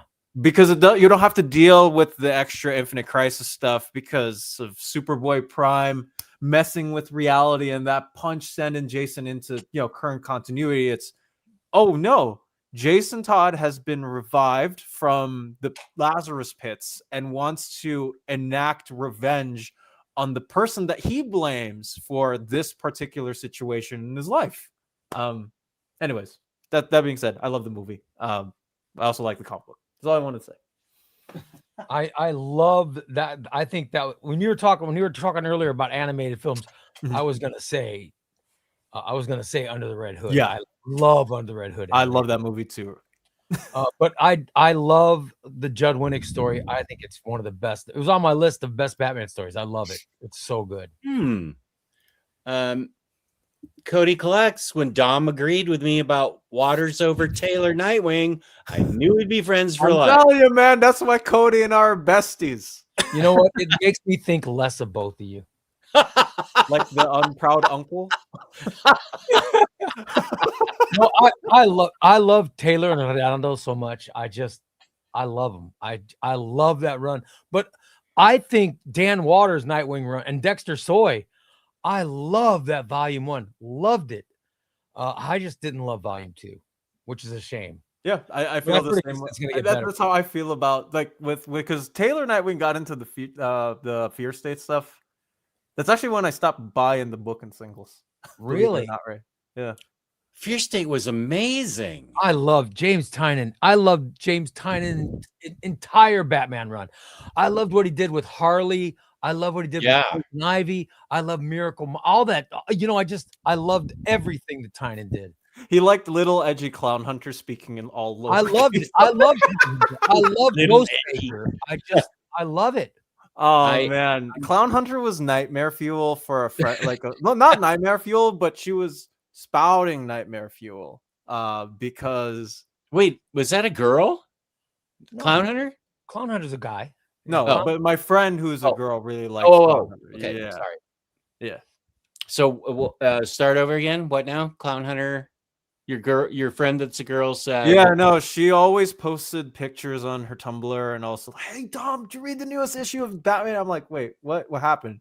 It would be like clips and panels of him saying like something super minute, and it just be in all lowercase. I'm like, this was definitely made for that specific demographic. I just I'm going to do a video this week, hope maybe tomorrow, about the importance of volume 2 of Tiny Onion's Batman. And I'll tie it into the first book, which I've already done a video on.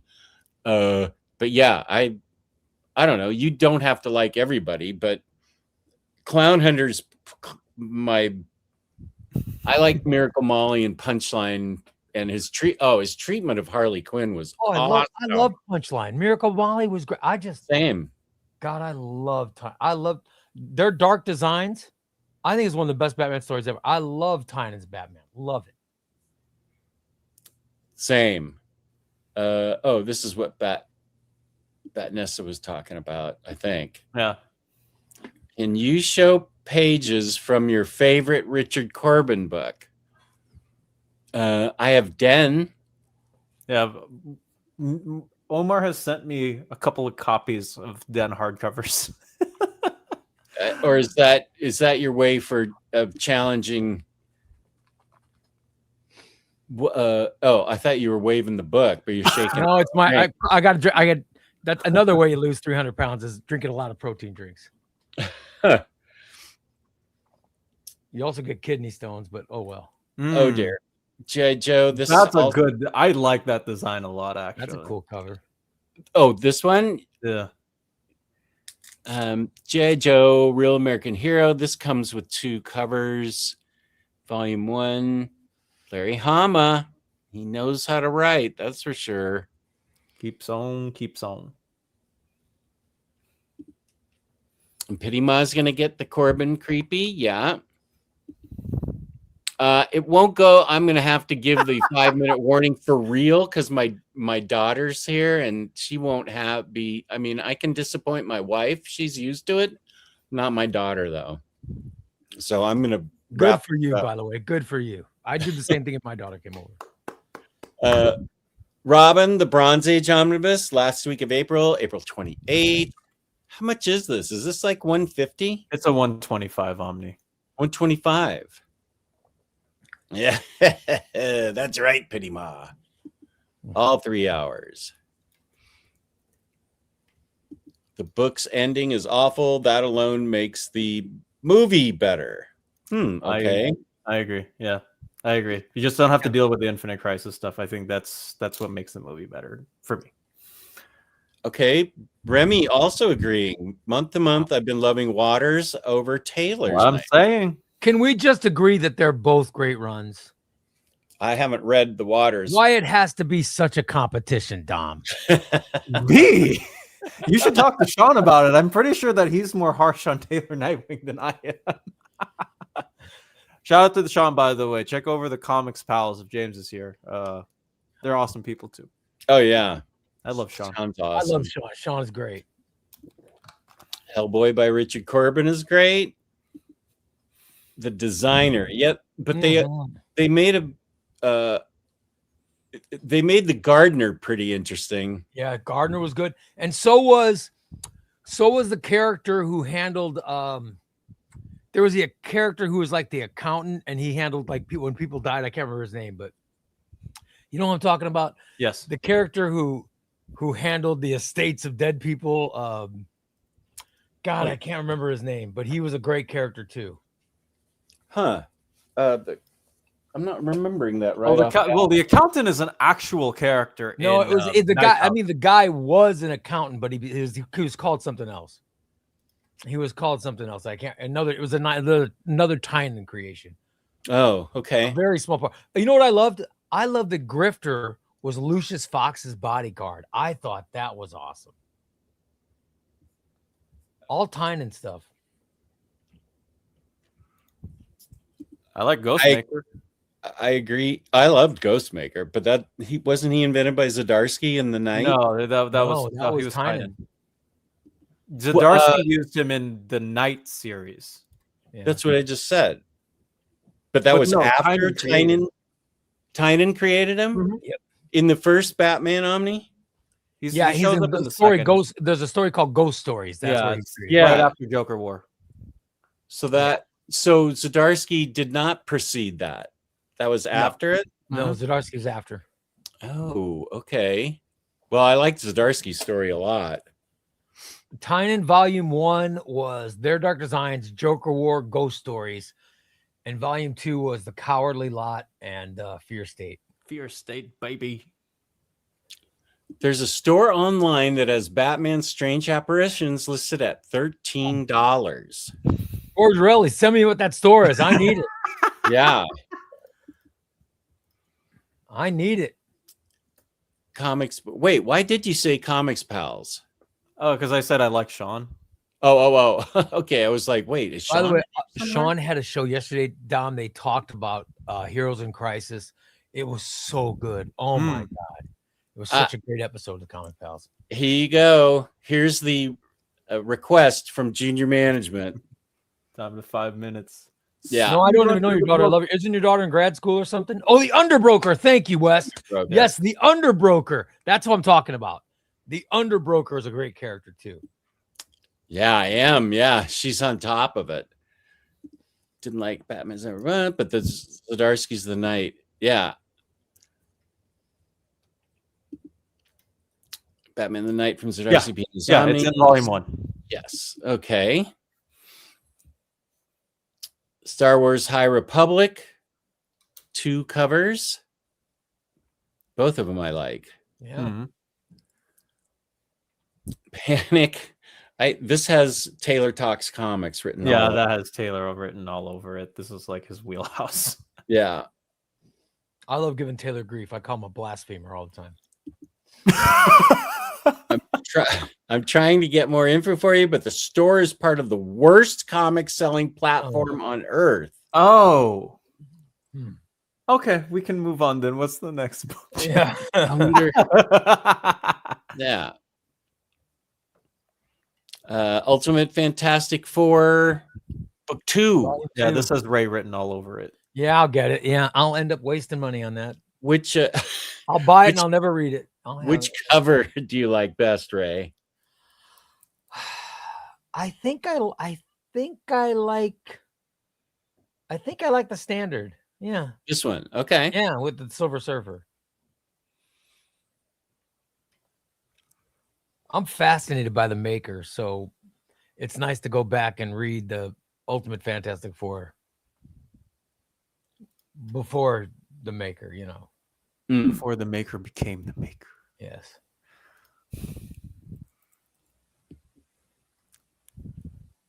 Okay. An Ultimate X-Men. This is an epic type collection. Epic collection. Modern Epic Volume 2 there. Like No, that. just Ultimate Epic Collection. Oh, really? Yeah, because it's Ultimate. Will they do modern DC Finest? They will not. My understanding is that they're cutting it off at 2011. So everything 2011 and post, nothing on it yet. Okay. Yeah. Okay, wait a sec. I'm just doing something right here. Really?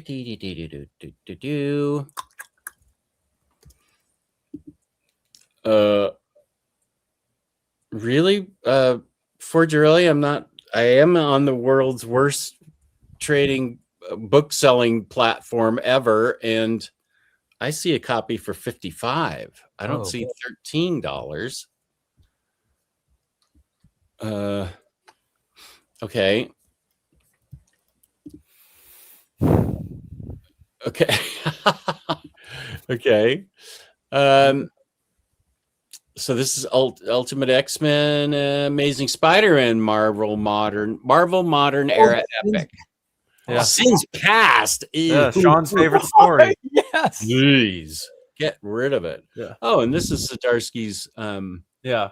So just to let everybody know, because I know that there's been some confusion about former solicitations, this is going to collect the Night 10-issue series with Carmine, DG, and Domenico on art that has Ghostmaker and Zatanna in it. Batman 125 through 136. And the Zdarsky Marcus Toe illustrated stories in Urban Legends, which is that's great. That's got Batman, Red Hood, what the I can't remember the name, but a Cheer or whatever. It's called The Cheer. Yep. It's such a great story. That is a great Cosine. story. Yeah. Love that story.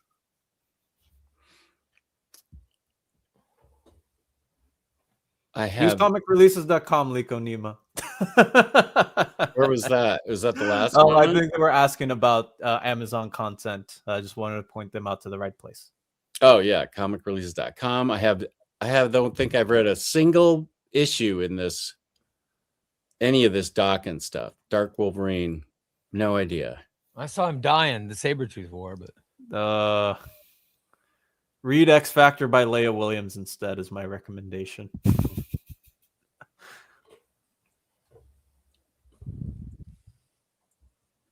I can actually say I don't think I'm going to buy this. Dang. Yeah, I don't know anything about it. Yeah. It's 2008 It Dawkins. will be the one omnibus I don't buy. Oh, I think I'm going to buy that. Sorry, Joker. I The think last. I'll buy that. I really do. 70s. You are going to get this? I think so. Yeah. Yeah. DC Finest. I'll have to get that. Love it. I can talk about this book. I love all three: Milk and Cheese, Eltingtonville Comic Book Club, and Dork. This contains all of Dorkin's work, and I laugh out loud to it. It's so, especially the Eltingville Club, that is so perfect for how collectors are. Those guys are just terrible people. I don't mean to say, okay, yeah, whatever. Yeah, sure.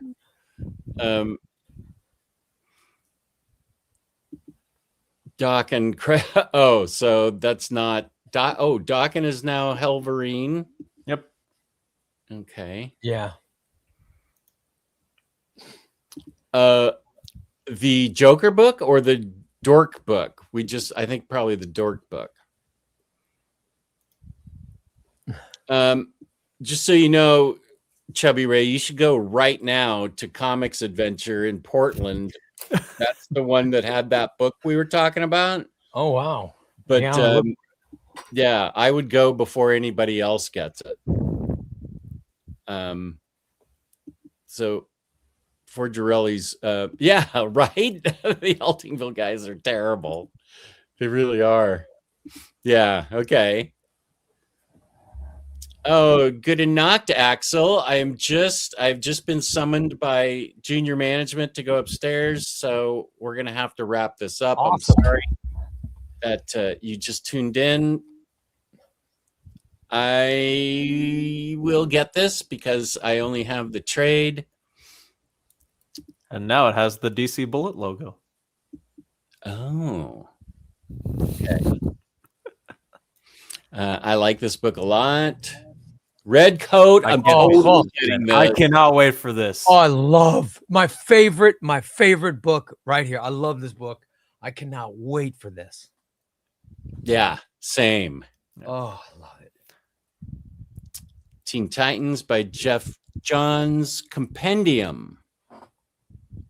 This will have more than the omnibuses for the line, and they're starting from Graduation Day, which might not necessarily be the greatest starting point because that is one of my least favorite Teen Titans stories in history.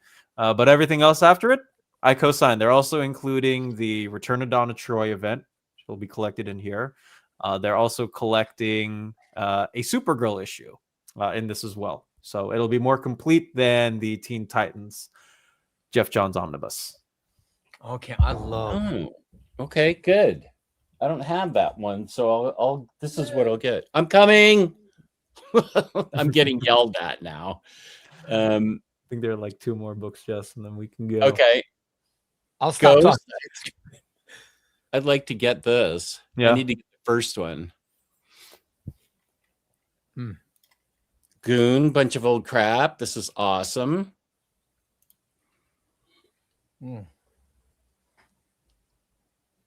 Tomb Raider Volume 3. Another one. I I have the first 2. Gotta complete the set.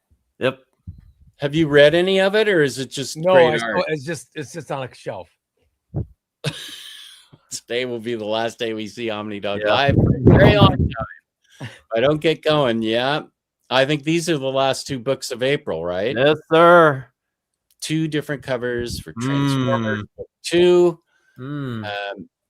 Okay, Mr. Tex, always good to see Mr. Tex in the chat. And this is the first time I've worn this shirt in 10 years because I actually can fit into it. Look at that. Good for you. Yeah, man. Look, there it is. You look like you're 40 again. Good for you, brother. Graffiti. Yeah, graffiti. Exactly. Where are we here? Boom. Okay. Thank you, everybody, for watching. Thank you to my 2 co-hosts and for Bunk for appearing on the show. I really appreciate it. Of course, peace and love to everyone in the chat. I'm so happy and glad that everybody could be here today, especially with Very Fine Condition having a show that overlapped with mine. So peace and love to everybody that got to watch both.